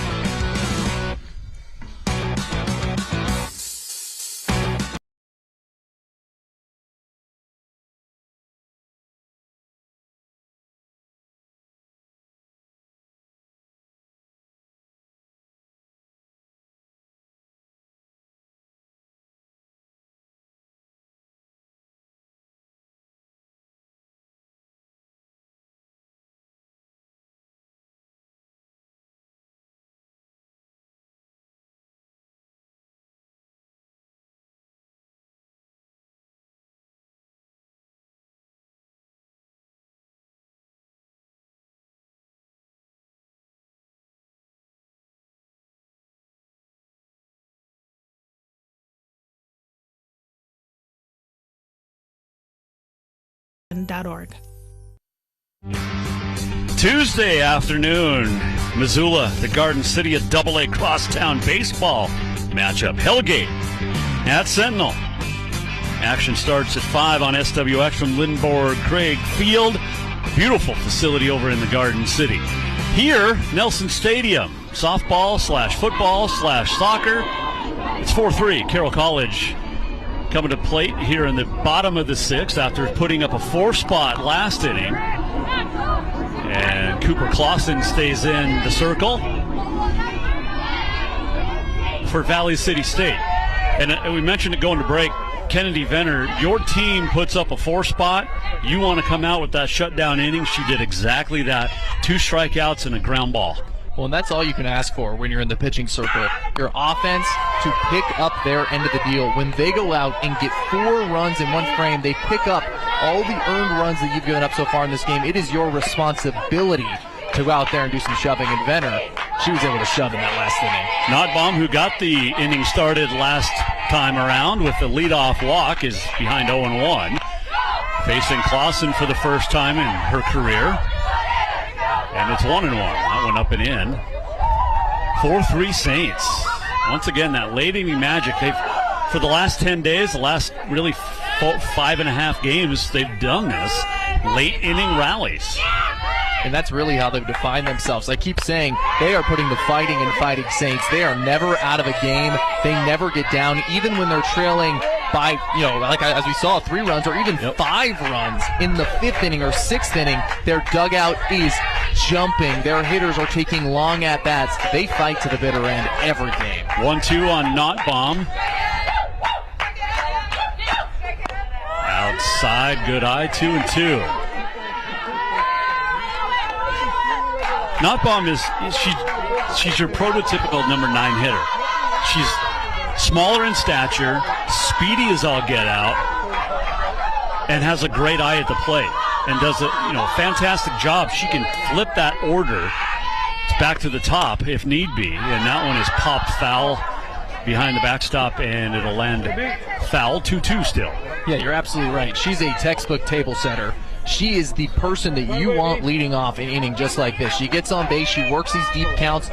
All of a sudden, Clausen, who's in the pitching circle, who came out of the dugout all confident, ready to shove some clean at-bats, get out of this inning quick. Now she's 5-6 pitches deep, and she's got the 1-2-3 monsters right on deck and in the hole. Here's the 2-2. Cooper Clausen. Up high, it's 3-2, another full count. And Notbaum doing her job, working the pitcher deep. Although, it doesn't affect softball pitchers as much as baseball pitchers when you go deep in counts, outside of the mental aspect of it, because the natural rotation of the arm is how the softball pitch is delivered as opposed to baseball, which goes against everything in the human body. And for the second straight inning, a leadoff walk for Bryn Notbaum. And again, the pump to the dugout of happiness. She reminds me a little bit of Brandon Nimmo, who's now with Texas after beginning, his 10-year career with the New York Mets, who are a dumpster fire this year. But aside from that, she hustles down to first. That's what Nimmo does. Every time he's walked, he runs, sprints. The butt attempt. Is that Slater? I believe it is. Back at the plate? Oh, no. Lily Main, who came in for Slater. I beg your pardon. 2 for 2 on the year is Main. Saw the big hit last inning. Bunts it. Foul, and it's 0-2.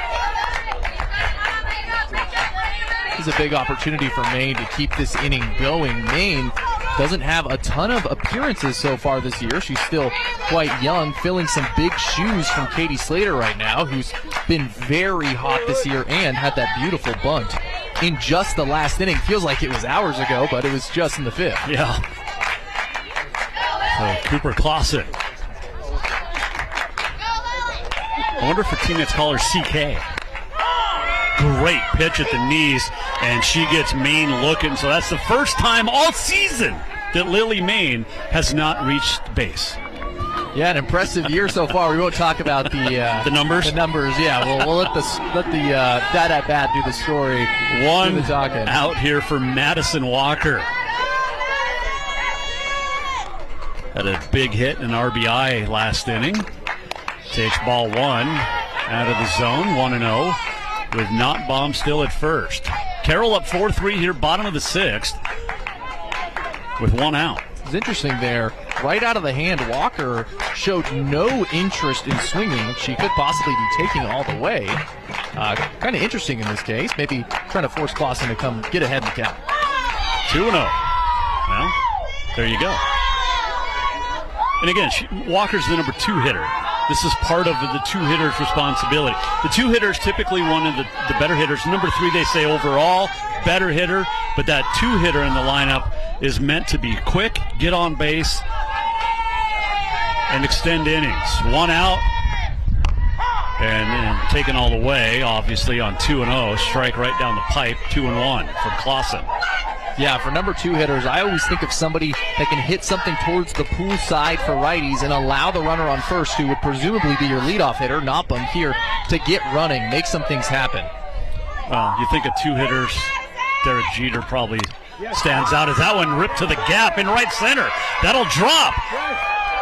Nottbaum is held at third as the throw goes into second. Walker with the double, and there's 2 on with 1 out for Carroll here in the 6th, leading 4-3. Great hustle and getting over from Decker. Otherwise, that ball would have bounced over, so it actually, nothing's hurt. It would have been a ground rule double, and as it works out, runners at second, third, regardless, with 1 out. Yeah, that's actually what I was thinking, is that if it got past there, it would have been a double anyway. This fence kind of makes it interesting, but what a beautiful piece of hitting to go the opposite way for Madison Walker in a huge spot, too. Up by 1, not a huge amount of run support. Up by 2 or 3, now you got some insurance. As Sammy Labrum, the first baseman, takes the pitch inside. She's 0 for 2, has struck out twice today. 1 out, runners both in scoring position. Paxton mentioned it, that insurance for Venner heading into the top of the 7th. Saints would even take just 1 at this point. It's Clausen trying to keep it a 1-run game, and it's 0-2 quickly to Labrum. Labrum so far 0-2 in this one, but with the opportunity to essentially erase that entire scoreline with just a single here. Anything past the infield, going to score 2 runs. I'm sure Walker is going to be getting a huge jump. So the biggest at-bat of the game so far for Labrum, and an opportunity to crack this one open going into the 7th. Biggest at-bat for either team as that one fouled back again, 0-2 the count. We're in the bottom of the 6th. Carroll leading 4-3. 1 out. Labrum will be followed by Brooke Thompson, who had the big hit last inning that made it 4-3. Cooper Clausen in on relief. Good off speed, but it just hung high, and it's 1-2. Wow, that was a terrific pitch. Yeah, what a great pitch. And let's kind of flip the side we're talking about here. If you're for the Vikings, how different is it to be chasing 1 versus chasing 2 or 3 in the 7th? It's big. It's absolutely huge, and that's why you want to make it at least a 2-run advantage. That forces, as that one swung on and missed, and another strikeout. 2 outs here in the inning. But it forces the Vikings to have to get someone on base just to get the tying run to the plate, say you're down 2. Absolutely. And the way Venner's pitching right now, come on. Yeah, imagining stringing some hits against Venner in 1 inning, kind of tough to even think about. Well, they did it in the first. Also got some walks, another good off speed, but again, just high. It's 1-0. Runners at the 2nd and 3rd for Carroll. 2 outs in the inning, up 4-3. Thompson 1 for 3 on the game, has an RBI. Clausen 3 strikeouts in relief, and that one's at the knees. Evens up the count, 1-1. Thompson, a big bat here for Carroll, over 450 on the year. Those are video game numbers. Absolutely incredible. With 2 runners on, she's just looking to hit a single up the middle or the other way, get this lead expanded to 3. So big spot for the best hitter on the Saints lineup.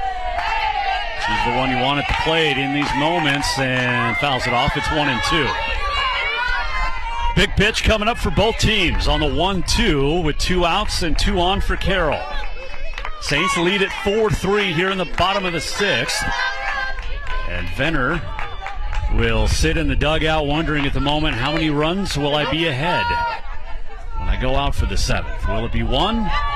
Could it be 3 or more? Here's the 1-2. Swung on and missed. And Clausen does her job. Gets the strikeout, keeps her team within 1, and we head to the 7th. The Saints leading it 4-3.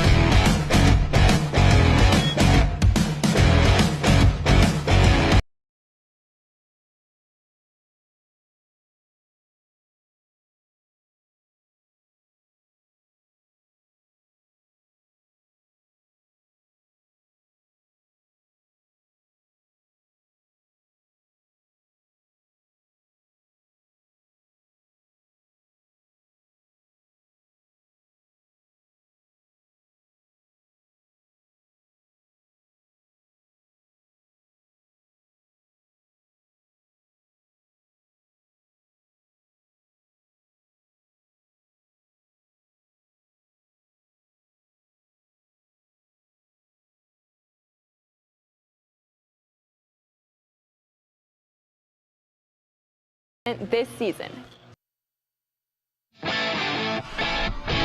Well, you can't spell strikeout without the letter K, whether it's looking or swinging. And Kennedy Venner with 8 of them today, and she has done it both looking, both swinging, utilizing the off speed, the speed pitch, the rise ball, in and out, up and down, and she is staked to a 4-3 lead as she pitches here in the top of the 6th.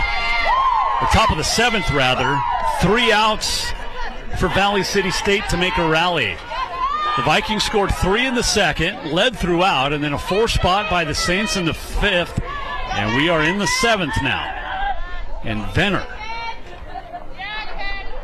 a little more wild than accustomed to, especially early in that game, but she's ahead in the count 1-1 on Avery Kuklinski.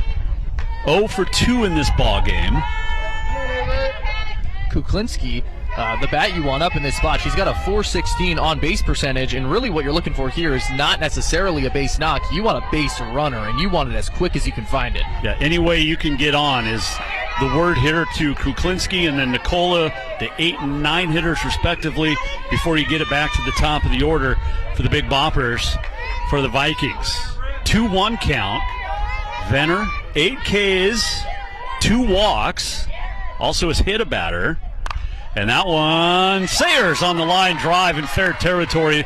And now the Vikings are down to their final 2 outs of this game 1 of the doubleheader. Sayers very sharp at third, no matter where it's hit. I mean, often in foul ground, she'll even just throw a glove on it, even if it's clearly foul. Very good to her back side, ranging away from her glove side. So nice play from Sayers, and Venner now got 1 down, only 2 outs left to get before she's got another complete game win. Fastball right at the knee, strike 1 to Aaliyah Nicola. 1 for 2, has a couple of RBIs, has also struck out once. One of the 8 that Venner has dished out, and you saw them all. 4-3 Saints, top 7.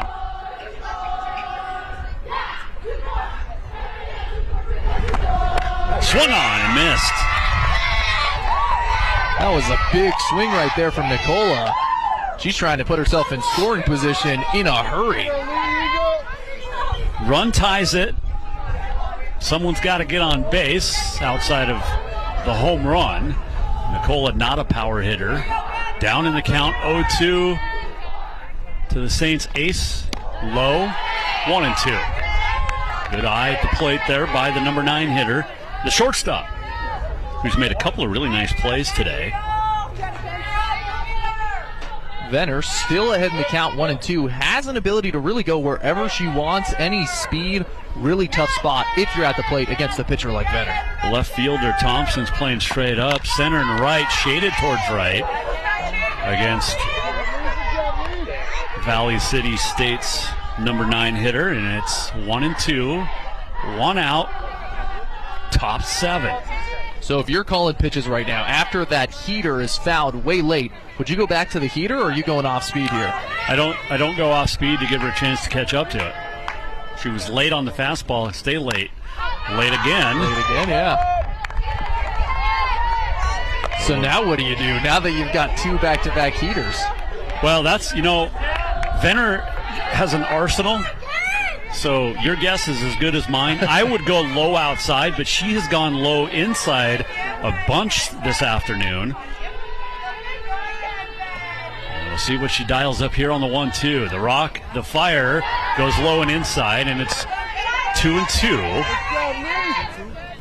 To Nicola. Pascal Keene, the leadoff hitter, waits on deck. If anybody gets on, Maddie Bogenreef, the right fielder, would come up. 4-3 Carroll. Ground ball up the middle, and that's a base hit and a base runner for Aaliyah Nicola and the Vikings, and that brings the tying run to the plate with one out. So now, if you're Valley City State, do you sacrifice with one out? Do you let her swing away, the leadoff hitter, Pascal Keene, or do you just attempt a straight steal? Lots to do. That's why this is such a great sport. Yeah, a really interesting situation here. I would imagine they're not going to bunt. They're going for the lead here. They're not playing for a tie. With how hot the Saints lineup has been the last few frames, I think they want to go for it in the 7th. Swinging away and fouled off to Keene, a 352 hitter coming into today. And she's 0 for 2 here in game 1 of this doubleheader. Second on the team with 43 hits in the regular season thus far. And behind in the count, 0-1. The tying run is on base. And the go-ahead run at the plate for the Vikings. Swung on and grounded past short. The runner, Nicola, will hold at second. So the go-ahead run is at first. The tying run now at second with one out. And that brings up Madden Bogenreef, who is 357 hitter, team high 6 home runs. Actually, she is second on the team with 6 home runs. Bannard has 7, but it is Bogenreef right now. Batting left-handed. Down 4-3. The tying run in scoring position. Venner, low and away. Good stop by Pillard. It's 1-0. Seems like Venner might be losing that edge on some of the control. McKinley Ermshar getting loose in the bullpen, so you imagine if this gets one hitter worse, we could be seeing a move to the pen. Venner. Swung on. It is lifted out to left. And the catch made by Thompson. Runners both hold as Thompson overthrows the cutoff a little bit. But runners at first and second, but now the Vikings down to their final out. And it will be Kennedy Stone, the team's leading hitter, at 471. And has 4 home runs. So, I mean, you couldn't have drawn it up any better than this. Down to their last out, and who comes to the plate other than one of the best hitters in the country in Kennedy Stone against 3. One of the best pitchers in the country. What a moment we get to share here with the fans, Jason. Stone 0 for 3 with a strikeout against Venner thus far. Takes it up high, 1-0. And it'd be interesting to see if Valley City maybe puts the runners in motion. You have the tying run in Nicola standing at second. 2 outs, 1-0 count. Venner. Low ball 2. It's 2-0. Does it feel like those last 2 pitches maybe had a little bit of extra something behind them? It seems like Venner really wants to win this. This is power on power. This is exactly what you want to see with a matchup like this. Venner looking for the complete game victory. Leading 4-3.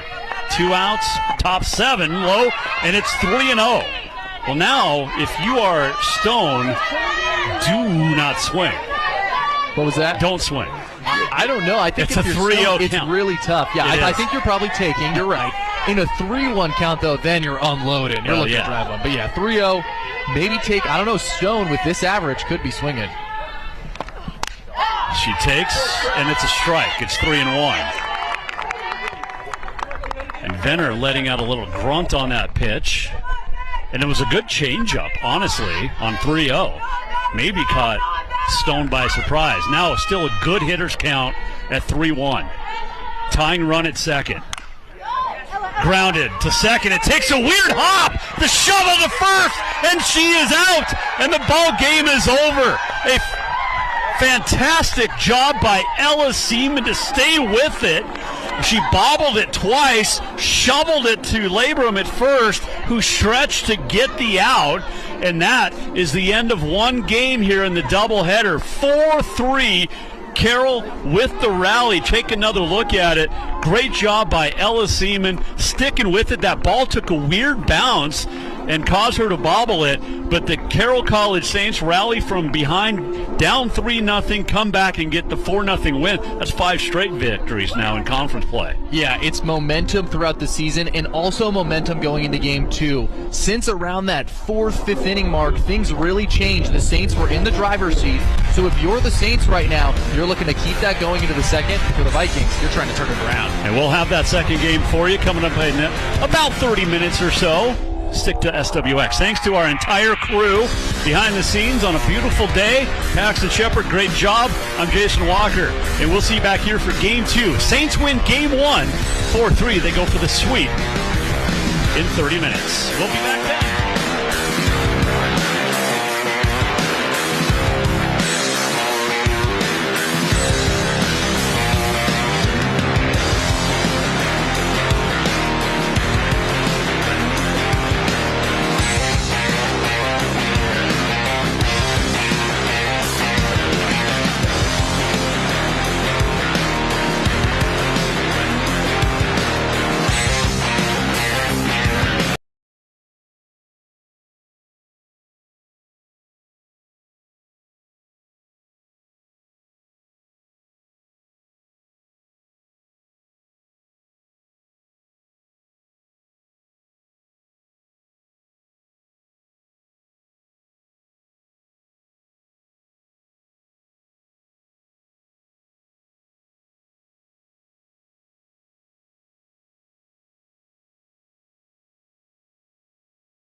This is an SWX Nonstop Local Sports presentation. The Montana Sports Series, powered by Billings Clinic and Logan Health. SWX College Softball starts now. We bring you back to the capital city of Helena, Montana. Jason Walker, Paxton Shepard for Game 2 of our Frontier Conference doubleheader. Carroll College going for the sweep today over Valley City State. Saints won the first game 4-3, a tale of two completely different innings. A 3-0 second inning by Valley City State, a 4-run fifth inning by the Saints. Kennedy Venner held on for the victory, and Paxton, what a terrific first game, and something that the cardiac kids, I guess is what Coach Shauna Juarez has been calling them, coming from behind late in games, and it paid off again today. Absolutely. That is the story in almost every contest for the Fighting Saints. They don't really often score early in games. Often they have to settle into it. The offense needs to see the arm a few times. But in that second, third time through the order, they can find a spark and they can score a bunch of runs. We saw that in the last one. Now, obviously, Coach Flores would like the Saints to get out ahead in this one, but I would not be surprised if the Saints in the first few frames again are a bit slow with the bats, but then find a big spark inning.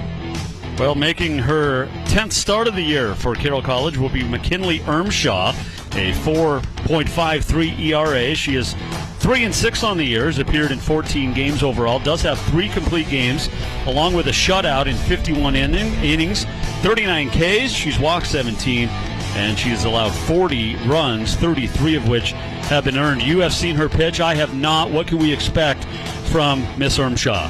A lot of attacking pitching and a lot of consistency. Last week against Dakota State University, she pitched 10 straight shutout frames in Game 2 the day before. Then Game 3 in the morning, she ended up giving a run, but was able to finish that Game 3, so at back-to-back complete games. She goes deep into contests, she goes right after hitters, and she is very hard to string hits off of throughout an inning.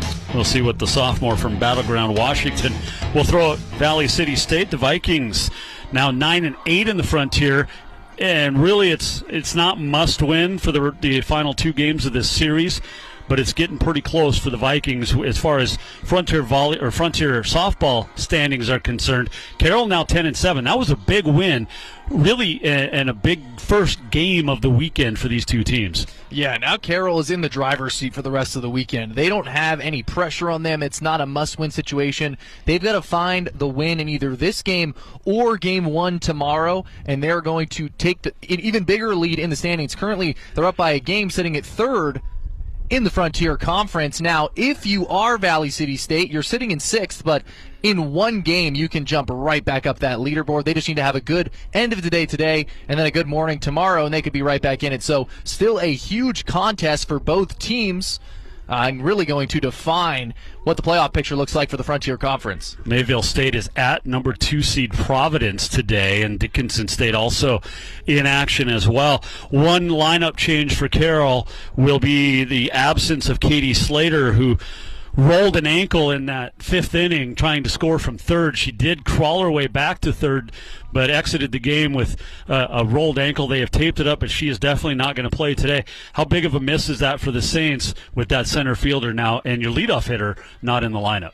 Absolutely. The hole in the offense is going to be very glaring, not being that very strong leadoff hitter, but more importantly, there's going to be a hole in that defense. Now, Carroll has a long list of strong outfielders, but none quite as good as Katie Slater. She's got great range to both left center and right center, and she's a leader. As one of the main seniors on this team, she helps command the other outfielders.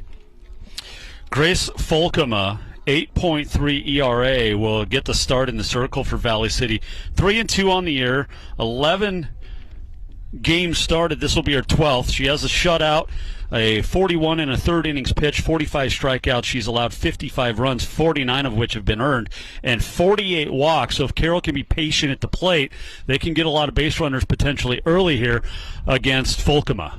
Well, and that's what Carroll's approach has really been throughout this year. They're not a team that likes to get aggressive early in counts. They like to go late into counts. They like to wait for pitches that they can really drive. So against an arm like Folkema, this is really what Carroll's looking for. So if you're a Carroll fan, you're feeling really good about today's matchup. Now, if you're a Vikings fan, you're looking for a lot of what we saw early in the game for the Vikings. They were able to score runs early on a really strong arm with Venner.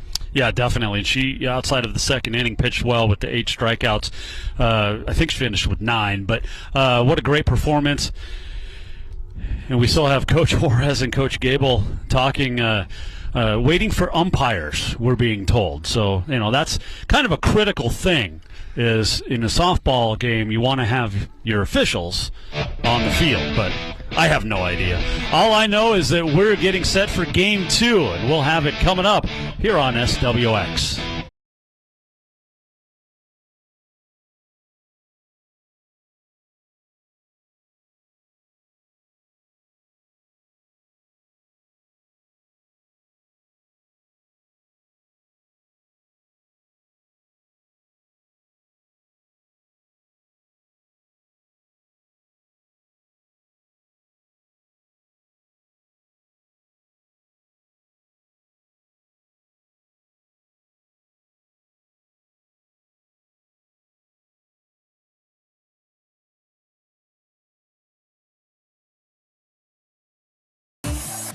Game of our doubleheader today, Frontier Conference softball here on SWX. Carroll going for the sweep, taking a look at some of the Saints men's soccer players enjoying this beautiful spring day.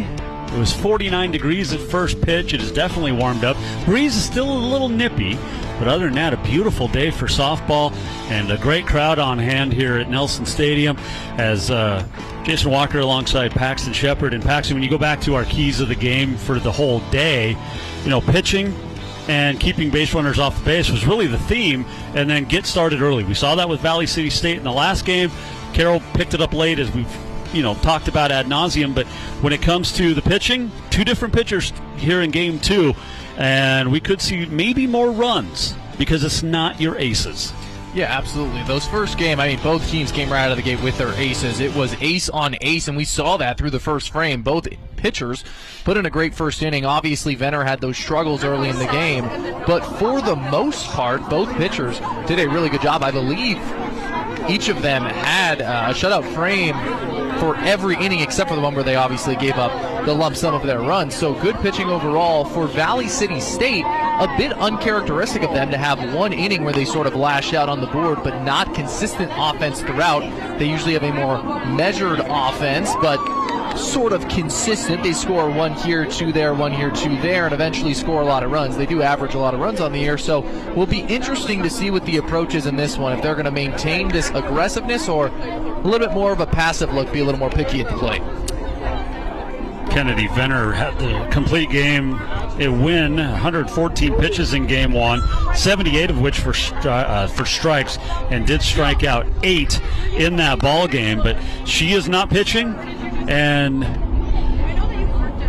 Valley City State going with another pitcher as well. So, but then when it comes to offense, both of these teams really were stagnant outside of their scoring innings. Paxton is. We mentioned that the pitchers did a great job. We saw very nice defensive plays from both teams, but at the end of the day, the offenses were almost nowhere to be found. Yeah, not a lot of hard hit balls as well. Even if you think about some of the big hits, like we remember that blooper that turned into a double down the right field line just beyond the glove of the second baseman for the Vikings. It's not been a lot of hard hit balls or deep line drives. It's been a little bit of dink and dunk here and there, some bunts, some good base running as we just saw there. And that's really where a lot of the offenses come, but that's not really what you expect either from the Fighting Saints or from the Vikings. Like we talked about with the Vikings before, they like to hit bombs. They like to hit the ball deep, but in this last one, I don't remember them hitting a single ball particularly deep, and the Saints had about 1 or 2 to the fence, but ended up turning into ground rule doubles. So hopefully in this game we'll get a little bit more offensive explosion. We do have 2 very high-quality arms, but both these lineups have the ability to get hot out of nowhere and score a ton of runs. It'll be a lot of fun as we are still awaiting our umpires for this game. And umpires, one will work the field, one will work the plate in Game 1. They'll switch Game 2, but they got to change. They got to get something to eat. By the way, Carroll had an amazing spread. Catherine Emmert's mom put together a taco spread for the team to have between games, and it looked really, really good. Valley City State was munching on those Uncrustables, which are surprisingly very good as well. And our whole crew had the Breakfast Club burritos. So, it's been an all-around great day of food here at Carroll College as we get ready for Game 2 at some point. We're also still waiting for the Carroll lineup, so there is that. But Coach Juarez has turned it in. Her and Coach Gable continuing to talk behind or on the first base side of the field, but yeah, I mean, you can't ask for a better day. I mean, a little bit of breeze, not really blowing out, so the long ball is going to be, a thing maybe. I mean, Carroll's only hit 8 home runs all year. This is not a power-hitting team, and yet they've won 5 straight, and in Frontier they've positioned themselves very, very well in conference play, and they have to go up to Providence, which they swept a couple of weeks ago here at Nelson Stadium. If they can get one more, they got a chance to get into that second seed as we get closer to that Frontier playoff. Yeah, a huge game today for the Saints. A really big opportunity to, like you said, put themselves in a really good position. And going on something you said earlier there about the power hitting, yeah, they're not really a power hitting team, only a few bombs on the year. They're more a string together hits type of team. They take a lot of momentum. Earlier in this last game, we saw Nopham. She worked a walk. The dugout explodes with energy, and all of a sudden, Carroll scores 4 runs in a hurry.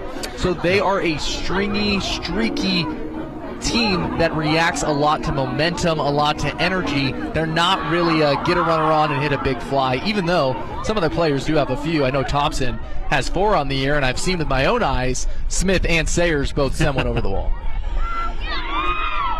So we await the officials for game number 2 as we get set for Frontier Conference softball action here on SWX on a beautiful Saturday in Helena. We'll take another break, a step aside, and come back.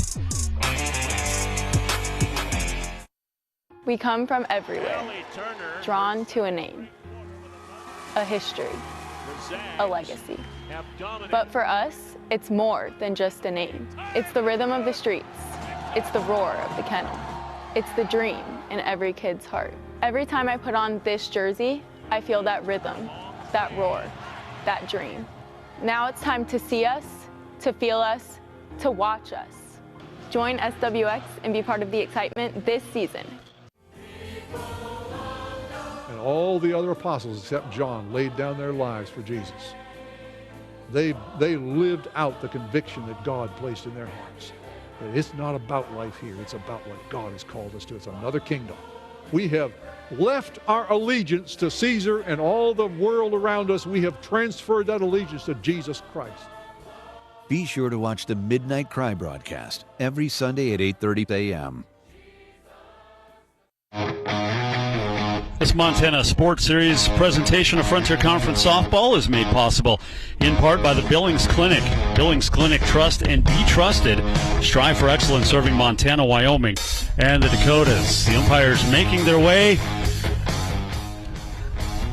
along fair territory out of play as they navigate the training area, they navigate the dugout, they navigate players, and hopefully we're getting closer and closer to Game 2 beginning between Valley City State and Carroll College. Saints won the opener 4-3, and we get set for game number 2.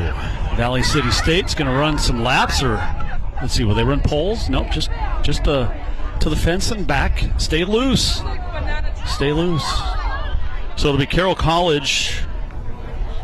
McKinley Earnshaw, 5'9" pitcher, sophomore out of Battleground, Washington. Played high school ball at Union High School. And the team is about ready to take the field. And we'll see who will be where. We check the balls in the circle.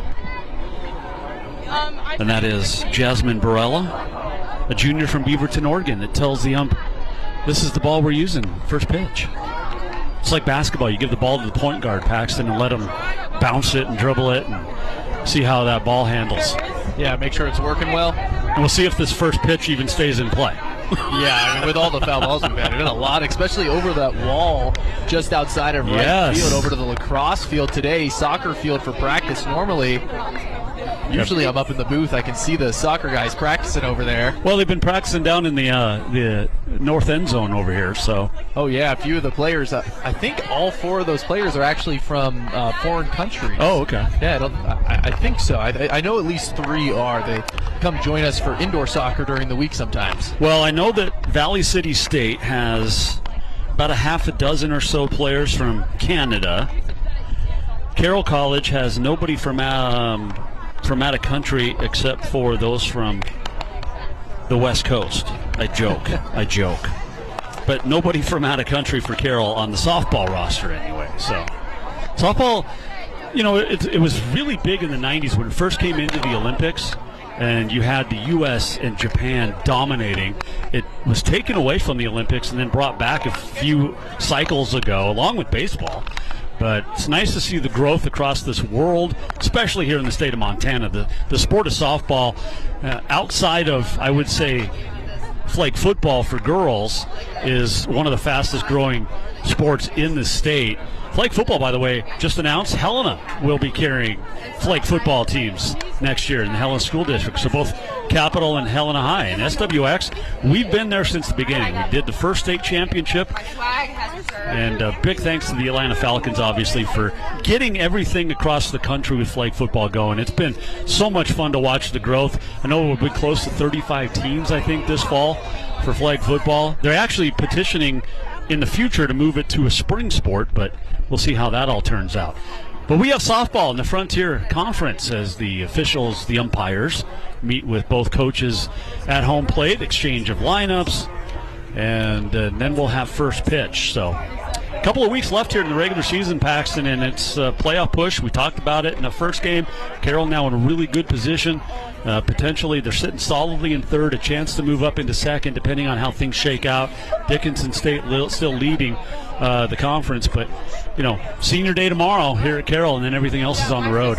Yeah, absolutely. Dickinson State has looked very good this year. Carroll had a competitive series with them a few weeks back, but they're likely to run away with this one. But Carroll still in a very solid position to chase down second, and every position matters a lot in seeding when you get to that playoff tournament. You mentioned that tomorrow's senior day. That means for these seniors, home games are starting to become something that you're getting down to the last few in your career. So going to be cherishing every single moment. I got the opportunity to talk with a few of the seniors before the home opener about a month ago, and they were talking about how it's sort of surreal. There's a mix of excitement and also some sort of somberness or sadness with it being their first home game. I'm sure the feelings are very similar with only 3 more home games now to go in their career here at Carroll. Definitely. I did talk to Coach Juarez in between games, and one thing she did say is they love this field, but they would like a different fence. And we saw the ground rule double that went under the fence. First time she said this happened this year. So Carroll out of the team huddle, and I'll give you the Valley City State starting lineup. It'll be Pascal Keene at catcher, followed by Madden Bogenreith, the right fielder, Kennedy Stone at first. Kylie Bannard is your second baseman, Jenna Decker out in center, Reagan Maris at third, Anna Kowalik making the start in the game 2, the designated player, Caitlin McNeil in left, and Aaliyah Nicola, the shortstop. And they will back Grace Folkema, who we'll see in the bottom half of the inning. But right now, it is all about McKinley Ermshard. And as you said, different style than Venner. A little bit different style pitcher, and that's why Venner's still the ace as a senior. Yeah, absolutely. And you'll see Ermshard takes a little bit more time. She puts the ball on her hip before she throws, and she's a little bit more of a pitch-to-contact type of pitcher. And we could talk a little bit about the Carroll look on defense going into this one. Looks quite normal on the inside. You got Pillar behind the dish, Sayers and Labram at the corners, and Walker and Seaman up the middle. The outfield, however, though, somewhat changed because Slater's not in for this game anymore. It'll be Thompson, the normal left fielder. But Nopham shifting over to center. She finished the last one there. Then it'll be Simone in right field. Simone played a lot of shortstop earlier this season. Ended up making some shifts as Walker started showing off that glove, got the starting nod at shortstop, and now she'll be out in right field for this one. So Bryn Notbaum, the center fielder. I wasn't writing fast enough as you said all of those changes, so I'm doing it now. But Walker, Ella Seaman still in there at second, and we are just about ready. So it'll be Pascal Keene to lead it off here in game number 2. Keenan that first game finished 1 for 3. And the first pitch, and we are underway, and it's a strike. And 0-1.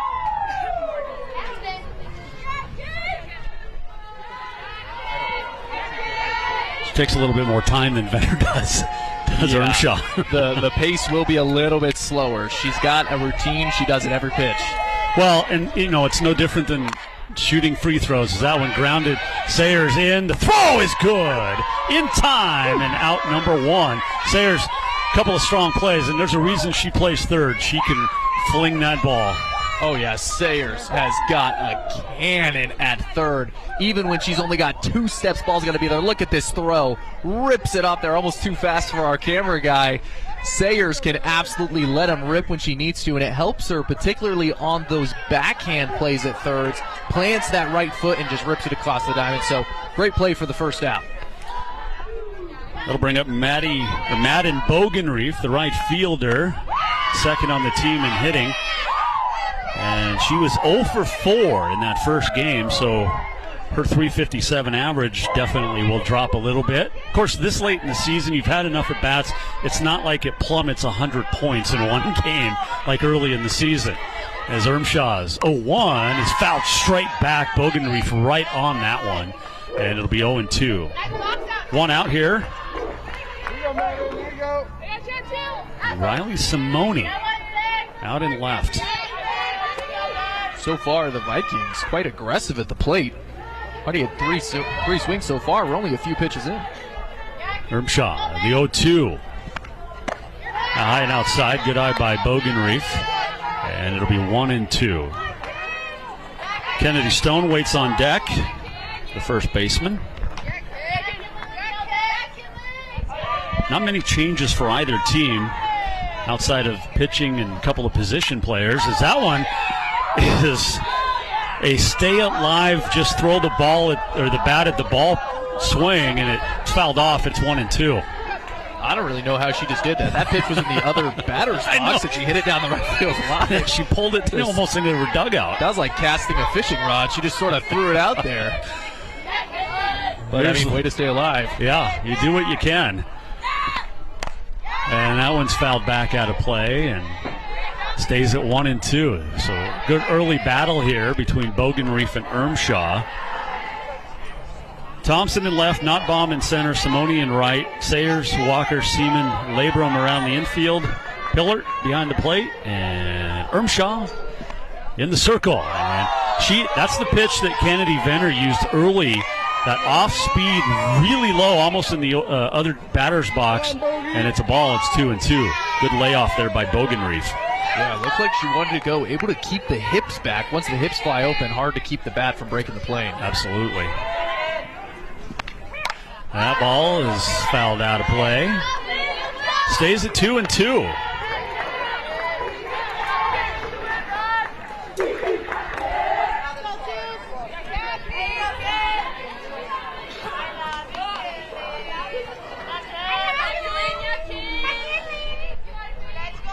Just underway, first inning, one out, and good take by Bogenreef. Earnshaw tried that outside corner, almost like a sinker to drop in there, and it just missed. 3-2, full count. Bogenreef second on the team in home runs. And drill! Oh, what a catch by Walker! Wow! A solid shot. And Walker dives to her right, sticks that glove out, and one step. Beautiful play by Walker. There's 2 outs. Wow, I mean, Walker known for her glove, but are you kidding me on that one? That's the best play she's made all year, probably the best moment for the Saints all year defensively. What an effort from the shortstop. Walker, by the way, .967 fielding percentage, commits just 2 errors this whole season, which is impressive at shortstop, as that pitch is called a ball to Kennedy Stone, the first baseman. Yeah, I think Walker is showing us we need another stat for wow plays. Maybe we need a wow stat, because she's got a lot of diving ones so far this year. That ball is driven behind first and almost hit the goalpost. So that field goal is off the mark, and it's 1-1. She didn't quite have the angle to get it through the upright. And just really that ball landed in no man's land. First, second, right, all chasing it. None of them could get there, but good effort by all three. Yeah, I'm not sure that any of them, even if there was another player there to kind of worry about, could have gotten there. Off speed is low, and it's 2-1. Wow, her leg was way out in front of that one. If that pitch was just a little higher, no chance you even get an offering. That's just an easy take. You know, and that's one of the things that you get in softball, not as much as baseball, but, you know, softball, they stay back a little bit longer and use those hands as that ball goes out to left. Thompson drifts over and makes the catch. Ermshaw, a clean inning. 3 up, 3 down. No runs, no hits, no errors. We head to the bottom of the first. Carroll coming up.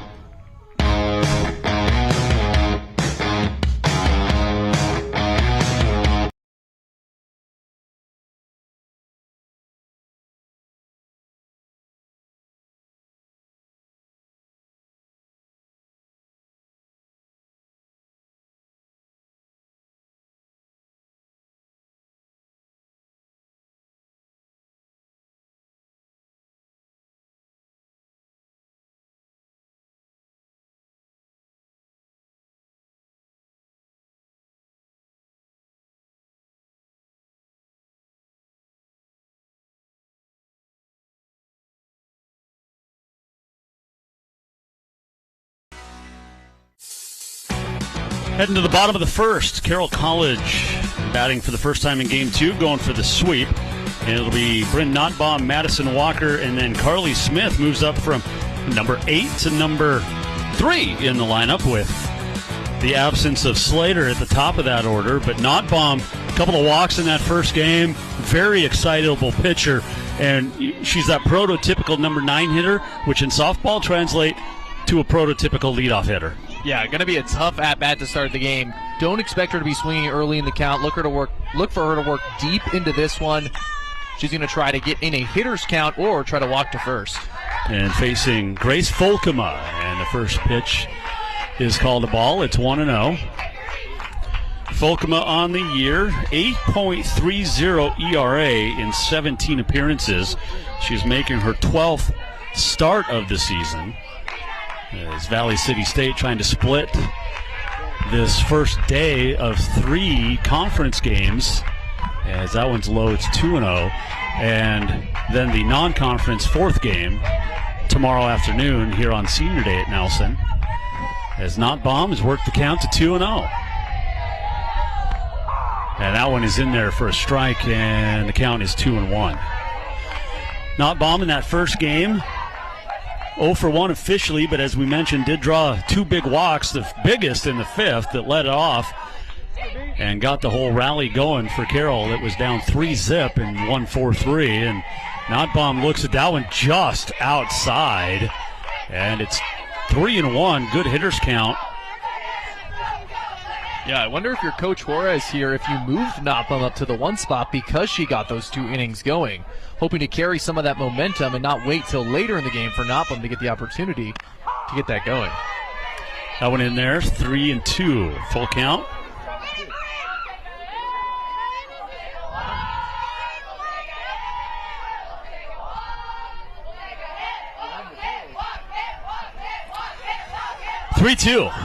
Folkema winds and fires, and that's a walk. So 3 straight walks going back to game 1 for Bryn Notbaum. And immediately Carroll with a base runner, nobody out, bottom of the first. And that'll bring up Madison Walker. All right, so we always see this in baseball, right? Player makes a terrific defensive play. Next at bat, they hit a home run. We'll see if Walker follows up on that after that terrific dive at short on the liner in the top half of the inning. Yeah, wouldn't that be an awesome way to start this one? And that ball is inside off the plate. Oh, and it's 1-0.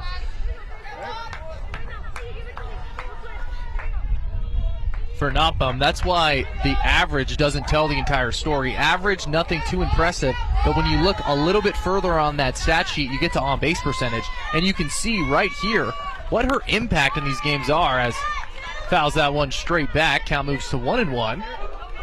But as I'm saying with Nopham, these walks, these long at-bats, they can transform the position for Carroll College. And we even see Nopham walks the first, the dugout responds, and now you got momentum, and we're only in the first frame.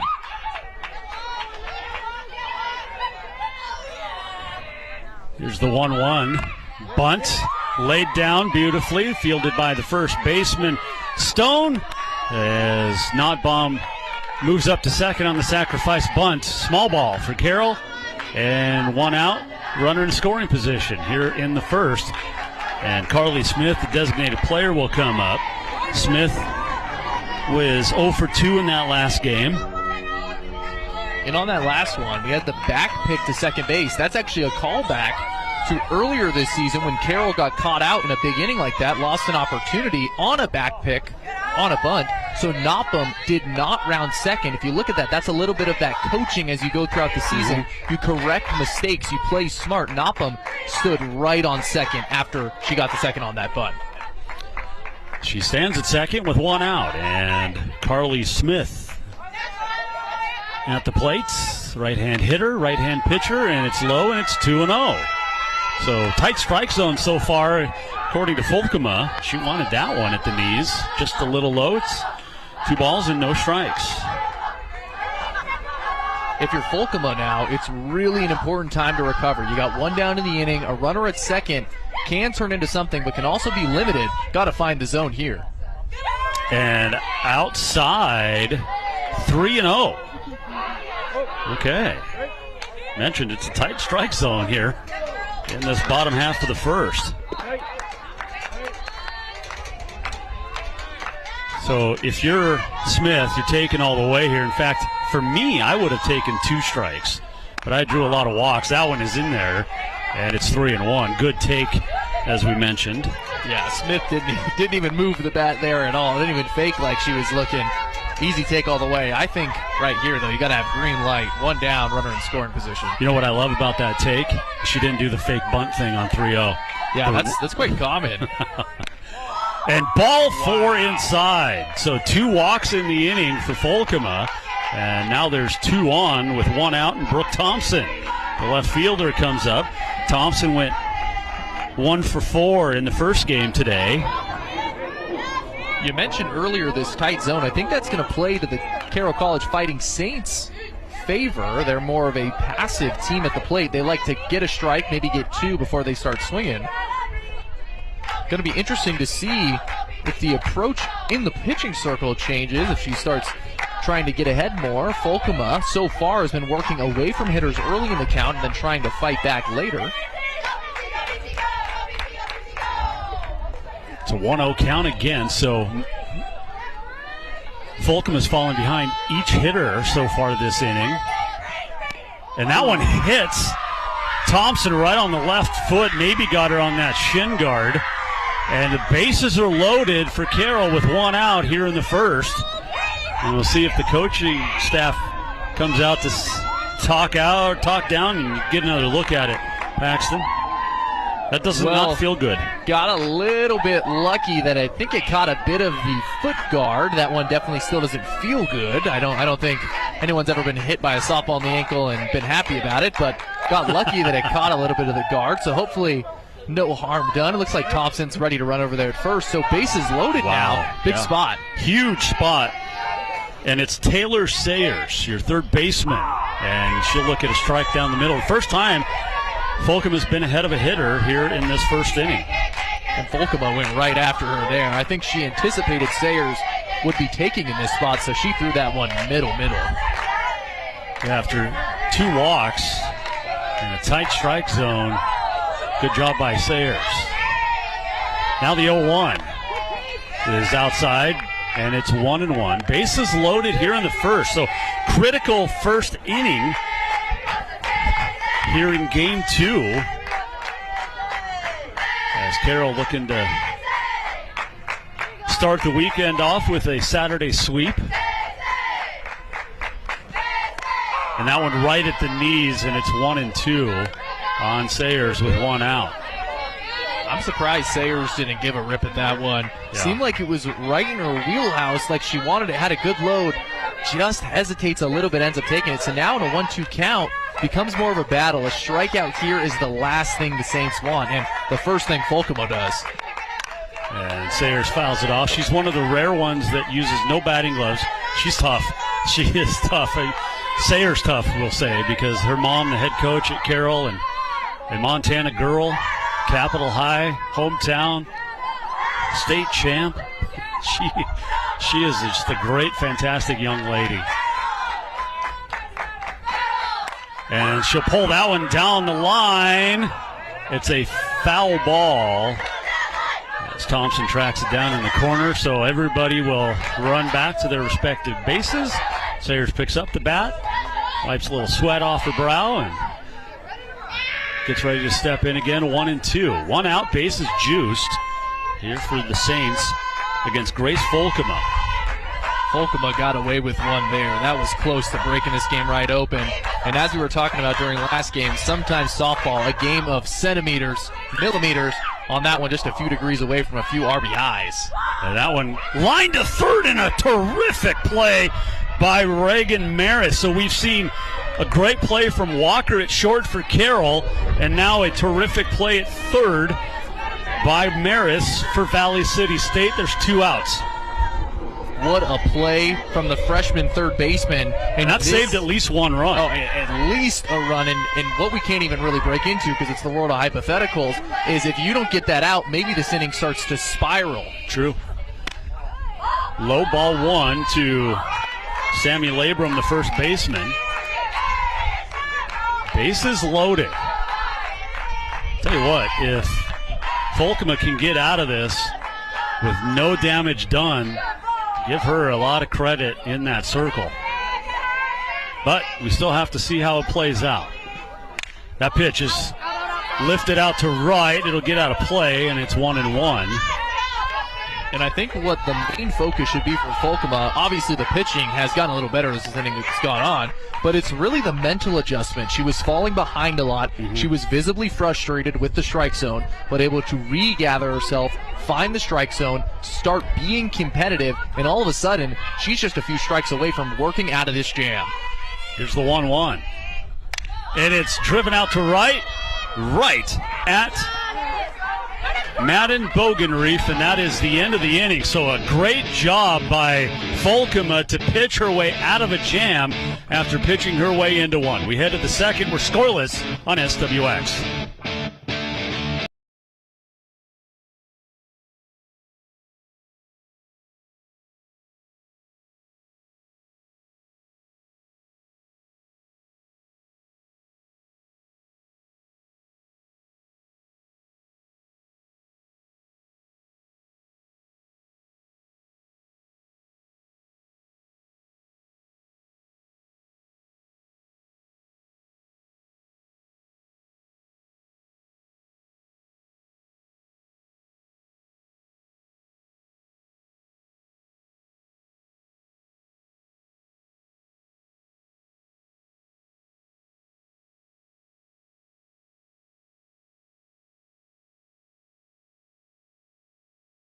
Federal Credit Union.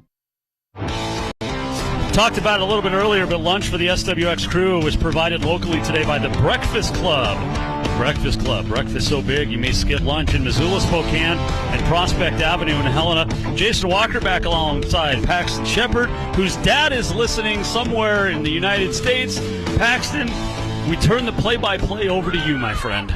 Yeah, well, I'm honored to have the opportunity as Ermshar's first pitch fouled straight back. Batting right now for the Vikings is number 97. That's Kylie Bannard. Ermshar now ahead 0-1. Bannard leads the team in home runs. Was 1 for 2 in the last game. Ermshar's 0-1 pitch won't get the call. Just a bit low, just a bit outside, so the count works even to the leadoff hitter in the second frame. Ermshar bends down to get the sign, puts the ball on her hip every single pitch. 1-1. 1-1, fly towards right field. Simone ranges in. Easy catch, can of corn for the first out of the inning. And a great start for Ermshar, getting right back on it. Yeah, 1 out now, and Simone making the start with the injury to Slater in that first game, rolled ankle. And, I got to give credit to Grace Folkema, the pitcher for Valley City State. She had the bases loaded, 1 out, got out of it without allowing a run. That gives her team some momentum as they come to the plate now. Oh, absolutely. And Jenna Decker going to try to ride off that momentum. Stepping up. First pitch, big swing and a miss. Decker trying to drive that one a long way. Ermshar now ahead 0-1. Well, it looks like Decker got the off speed. She was guessing a little bit faster, and she was stepping towards the third baseline on that one. Not even in that pitch. 0-1. Doesn't get the call. Close on the outside half. Ermshar likes to work away from most hitters. Count now 1-1 to the center fielder. Decker had a couple of nice plays in that first game, and the sophomore from Dickinson, North Dakota. 1-1 skied. Foul ground, third base side. Sayers ranges over, bobbles, and able to catch it with her non-glove hand. So, she was a catcher in high school, Paxton, so it's a different feel as far as straight up where the ball's, making a different direction, different spin as it is to third base. Nice focus over there by the youngster. Yeah, probably still a little bit of backspin, but not nearly as much as on a C-pop, which a C-pop's just straight up over the catcher's head. So nice play from Sayers. Now 2 down. Ermshar looking for another quick inning. Yeah, did a nice job in that first inning. Goes 1-0 here. So we're seeing both pitchers get behind a little bit. Not as much so for Ermshar through the first 5 hitters. Absolutely. Now Miras at the plate, down 1-0. Miras, a part of that freshman trio. 3 freshmen all batting over 300 with a combined OPS almost around 900, just under 892. That's not bad. Ermshar now behind 2-0, trying to find the zone. 2-0 pitch, big swing for strike 1. Count now 2-1. Ermshar going right after on that pitch. Decker on the year, 317 hitter, a couple of home runs. And she's not at the plate anymore, so it doesn't matter. 2-1 pitch, off speed, gets the edge. What a pitch. I mean, Jason, your reaction says it all. That is purely beautiful. When Ermshar pitches, I always have to talk about pulling the string. It's like she tied a string to that ball, and right before it gets to the plate, she just pulls it right back on back. So, count now even, 2-2, 2 down. Ermshar looking to get out of this one. Grounded up the middle. Walker lays out for it, unable to glove that one. So no perfect game today. Yeah, no perfect game. We got 5 outs. But the single will keep the inning alive. Ermshar didn't give up hard contact there, but sometimes going right up the middle is all you need. That'll bring up Kowalik, a 279 hitter, is making her 11th start of the year as the designated player, the lefty, digs in. 0-0 from Ermshar. On that outside corner, will not get the call. Good spot. Zone still pretty tight, specifically on the outside to most hitters. So Ermshar got her first base runner of the game on first. Down 1-0, still 2 down in the inning. That one's sky deep towards center field. Nopham ranging back. It's off the fence and over. Nopham reaches for it. Interesting, because what that does, Paxton, is allow the run to score as opposed to letting it be a ground rule double. Runner stops at third. But now you've got a runner at second and a 1-0 lead. That's absolutely what I was thinking. If Nopham lets that ball go, it becomes second and third rather than second in an RBI. So the adrenaline of the play, when you're an outfielder and the ball gets hit to you, you want to make the play. You want to turn around, grab that ball, and fire that thing 800 feet towards home plate as fast as you can.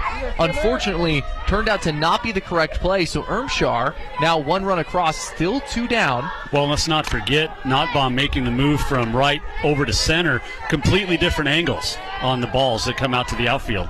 Very true, and that was a straight behind you type of ball, and there's a lot of room here to center field at Nelson Stadium. So count now 1-0, Ermshar trying to limit the damage to 1.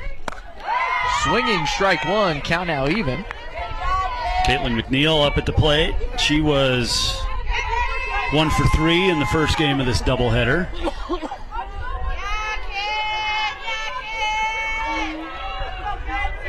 Ermshar's 1-1.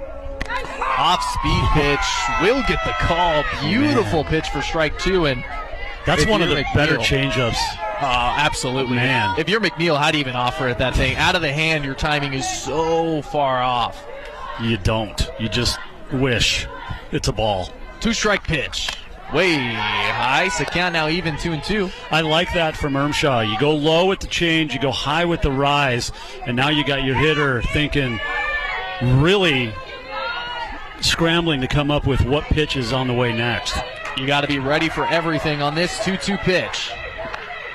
Ermshar's 2-2 swung on for strike 3. So 1 run for the Vikings on the questionable play in center by Notham, but deficit still at 1. We'll be back after this.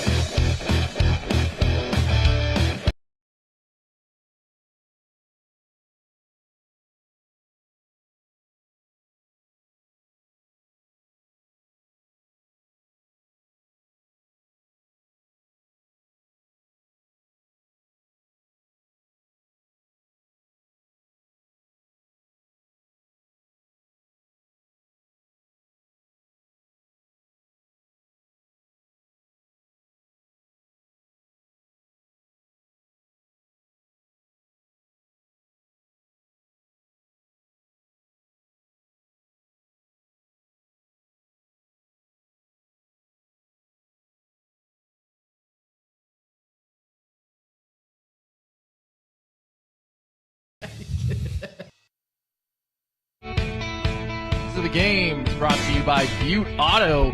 Easy to find off the I-90 at the Harrison Avenue exit in Butte. Find your next ride at Butte Auto. It's Paxton Shepard here with Jason Walker. We've got a good one brewing for you. The Saints currently down by 1. First pitch, called strike 1. Is it Seaman Pillard and Simone due up here? Yeah, Seaman at the dish, now behind 0-1. Bottom third of this order for Carroll. Another one in there, so Folkema immediately coming right after the Carroll hitters. She sort of had some problems during that first inning, recovered nicely, and now keeping the momentum down. So very quickly, 2-strike pitch to Seaman. That one just a bit off the plate. Seaman looked like she wanted to go for it, able to hold back. Yeah, good take on the ball outside. Seaman 0 for 3 in that game 1 and played a very nice second base, especially that last out. You mentioned the trouble that Folkema got into in the first inning. She had bases loaded, 1 out, and pitched her way out of it without allowing a run. That one grounded up the middle, fielded by Nicola, and ripped across the infield for the first out of the inning. So a nice play from the middle infielders. And as we mentioned, that first inning, really, really precarious. Folkema works out of it. Already gets the first out here on a really quick at-bat. Yeah, very nice at-bat there, and good pitch sequence by Folkema on Seaman, and brings up Pillard, the catcher, and give her credit. 2 games behind the dish in 1 day. Yeah, and she's likely to play all 4 back there. Most 4-game series, she's been a backstop in pretty much every game. She's a freshman, so it is nice to fresh knees. It is nice to know exactly. Yeah, my age, no way. That Sayers is a more than capable backup catcher if need be. Absolutely. They also have the option of going to Smith. When Smith is not the designated player, she can play as the backstop. So another ball on the outside. Count goes 2-0 to the freshman from Meridian.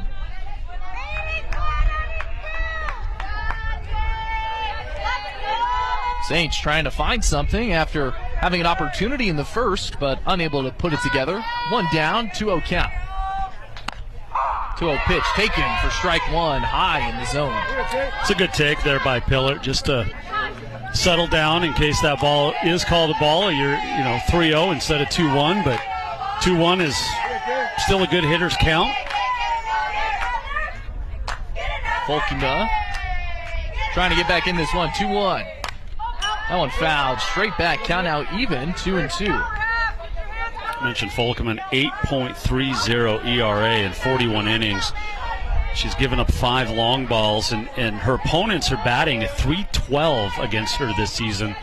Not ideal numbers for the sophomore, but she's getting some very good experience in a very tough new conference in the NAIA. Absolutely. 2-2 pitch. 2-2 pitch fouled straight back again, and absolutely right. And what I've seen from Folkema, obviously this is my first time at least seeing her, seems like she can go from hot to cold very quickly, can sort of lose it and then find it, hopefully not lose it again, but Carroll obviously hoping for that. 2-2 pitch again. Pillar waits, trying to get a rally going for the Saints. Slaps one down the left field line, foul, so it'll be another 2-2. Nice job staying alive here by the Saint. Ella Seaman. Oh, sorry, Pillar. Left-hand hitter as a catcher. Yeah, it's an interesting combination. 2-2, one down. Taken high, so we'll have a full count. I don't know about you, but when I played Paxton, left-handed catchers were almost unheard of. Never had a shortstop lefty, but in slow pitch men's leagues, you'd see left-handed shortstops. It's actually a pretty easy play for a lefty, moving left. Payoff pitch. And absolutely right. I've actually seen that more in softball. A few weeks ago, there was a left-handed catcher. At first, it kind of caught me for a bit. Yep. I was like, I didn't know that happened, but turns out it's something that's a little bit more normal in softball. So Pillar able to work the walk. It'll be a one-out base runner for the Saints.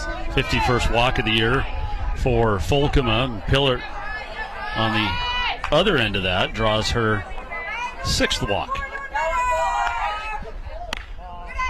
Folkema's first pitch is taken for a ball by the right fielder, Riley Simone. Just 156 on the year. She has seen action in 25 of the 26 previous games, so 26 of 27. Has made 13 starts, driven in 5. Couple of doubles as well, and a double here might score Pillar from first. 1-0 low. Good grab by the backstop. Count will go to 2-0, and Simone likely to be taking all the way here. Work deep into the count if she can. Seaman stands at first.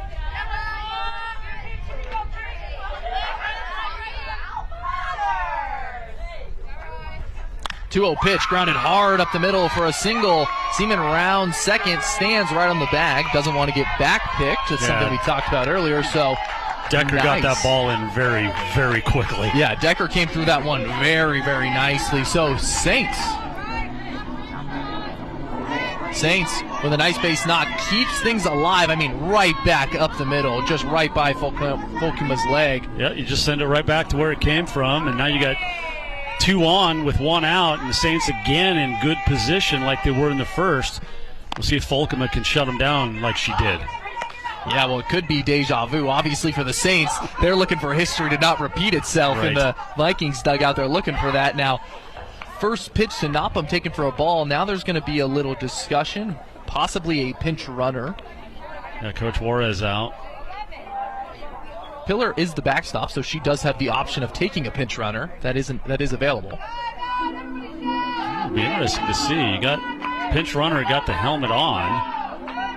She going out to first. It would be abnormal to see her go out to first. Yeah, there she is. Yeah, go to the second. Pillar's going to go get her gear on. I like this rule in softball. It speeds up the game so much. Yeah, it keeps things moving. That'll be Reese Phillips pinch running at second. Phillips, sophomore from Washington. You might have noticed, too, Paxton, they exchanged the wrist guard. Everybody in sports wears them now. It doesn't matter what the sport. I feel like they're wearing them in water polo, but the plays are all on the wrist guard. You used to always see it with pitchers, and now you're seeing it in softball with everybody. Absolutely. Shows bunt, pulls back Nopham. Known for her bunting ability, now ahead 2-0. She drew that walk in the first, was left stranded at third. What's interesting about some of the Carroll pitchers, I'm unsure if Ermshar does it, but I know Venner does. They use the radio wristbands now. They use the digital wristbands to call pitches. No longer use the signals with the numbers. Nobody's done that since 2019. Houston Astros, Boston Red Sox, right? Yeah, every absolutely. team does it or did it, but you know the spying from the center field. But yeah, it's this game has gone electronic. I'm guessing both at high school and college levels, softball and baseball, we'll see the catcher with the number on the knee pad, or the push buttons remote, the catcher with the players with in the hat. Nopham taken all the way, gets the call for strike one, so the count goes to 3-1. And absolutely, there's different ways to do it. I've seen in the MLB sometimes they have earpieces. For the Saints, the catcher and the pitcher will both be getting the call from the dugout. They have a little wristband they look at, but it does look like the Vikings going with the old school system. That's the one that I used to use in high school. Yeah, absolutely. 3-1 pitch taken. It's another walk for Nopham. That's the fourth straight walk going back to game one. Fifth and sixth inning for Nopham, and now here in the first and second. And we'll see if Volkema can pitch her way out of this one. You can't keep getting yourself in trouble and expect to get out of it every time. But she's in the exact same situation as the first inning. Bases loaded, one out. Absolutely right. The exact same situation, but this time it's Walker at the dish, the shortstop, with a nice play early in this one. Walker takes the first pitch for strike one, that one on the inside edge. So Volkema able to get ahead, and in a spot where she needs to get ahead. No bases open, a walk here is an RBI. Yeah, no place to put her. 0-1 to Walker in a big spot. Easy take for Walker. This is almost where you want to obviously get it around the plate. You want the swing and miss if you can, but if you can induce some contact, get a chance at a double play to get out of this thing. 1-1 pitch. This one skied towards right. The right fielder arranging towards the wall, unable to make the grab. Yeah, just out of reach and out of play there for Bogenreef, who hustled over. So that'll be a second chance now for Walker, just a few degrees away from that being the second out of the inning. So 1-2 count, big moment. Saints trail by one. Opportunity to not only tie this one, but go ahead with a base knock. Vikings outfield playing no doubles. Big gap in right center. 1-2. 1-2 pitch driven towards the gap in right center. You called it, Jason. It's to the wall. Bounces off the wall this time. Nopham rounds third. Headed towards the plate. And it'll be a 3 RBI bases clearing double for the shortstop, Madison Walker. I had no... Walker to Walker, right? I called the big gap in right center. She went right that way on the outside pitch. Did what you're supposed to do. Beautiful drive into the gap. And all three runners score, and it's a 3-1 Saints lead. That was a big-time hit. Again, you get yourself in trouble over and over. Eventually, the other team's going to take advantage, and the Carroll College Saints just did. You can't play for fire for too long because Walker will burn you. Saints now leading by 2, up 3-1. Volkema trying to recover in the second frame. Well, it was 3 runs scored as that one gets past the catcher, and over to third moves Walker with 1 out and a chance for a sac fly potentially, or base hit obviously, but yeah, unbelievable. Yeah, life just got a lot easier for Smith. Instead of having to drive one for an RBI, now essentially anything in play that's not a shallow pop-up to the infield is an RBI. 1-0 count, Smith ahead. Smith takes for strike one. Count now even, 1-1, 1 down in the frame. So Valley City State in the second inning of the first game got 3 runs. And it's Carroll returning that favor here in game number 2. 3 across so far and still just 1 out. And if you're a pitcher, that's exactly what you want, is your team to give you a good lead. That one just foul. And nice job by Walker to get back on the base, avoid the contact, because if that ball had hit her while she was off the base, she'd be out. And talk about a gut punch if that were to happen. You go from 1 down runner on third, an opportunity to expand this lead to 2 outs, bases empty. Talk about momentum shift. So Smith now behind 1 and 2, however, just looking to put something in play. You imagine that anything in play that's not a shallow pop-up, Walker be headed home. Well, that one way in. Infield playing deep, at least at short. So any ground ball to short would probably score Walker. Second, playing in a little bit closer. Now she backs up. So playing to get the out at first and allow that run if possible. 2-2 pitch, fouled straight down, a little cue ball. Which is crazy because she had an uppercut swing and drove it straight down. Must have just been off the end of the bat or something. A little bit of a interesting shot. Yeah, you see her on the replay, just barely got that last inch of bat. So the count remains 2-2. Big second inning for the Saints. They're trying to make it even bigger. Yeah, 3 runs across. Still got a runner in scoring position. This one's skied just over the backstop's head and just beyond the dugout. So Smith, another life there. If the dugouts were only a few feet back, that could have ended this opportunity for the Saints. So the count will remain even, 2-2. Volkema and Smith both putting up a good battle here. You know, there's not much room in foul territory here, the way the softball field is set up at Nelson Stadium. So it doesn't take much to get the ball out of play. 2-2 grounded hard to short, fielded cleanly by Nicola, fires across. Walker will stay at third. So interesting there. Do you think Walker should have gone? No, and that was a great job, and I'll tell you why by the shortstop there. Nicola, she came in on the grounder, she took it on the third hop, looked back Walker, fired over to first, and by that point Walker was starting to head back to third. There was no way she was going to go. Not running on contact, so 2 outs. And doesn't that show the importance of a strong arm on the left side of the infield? 100%. Absolutely. With that, it'll be Brooke Thompson now, number 24, and Thompson, the best hitter in the Saints lineup right now.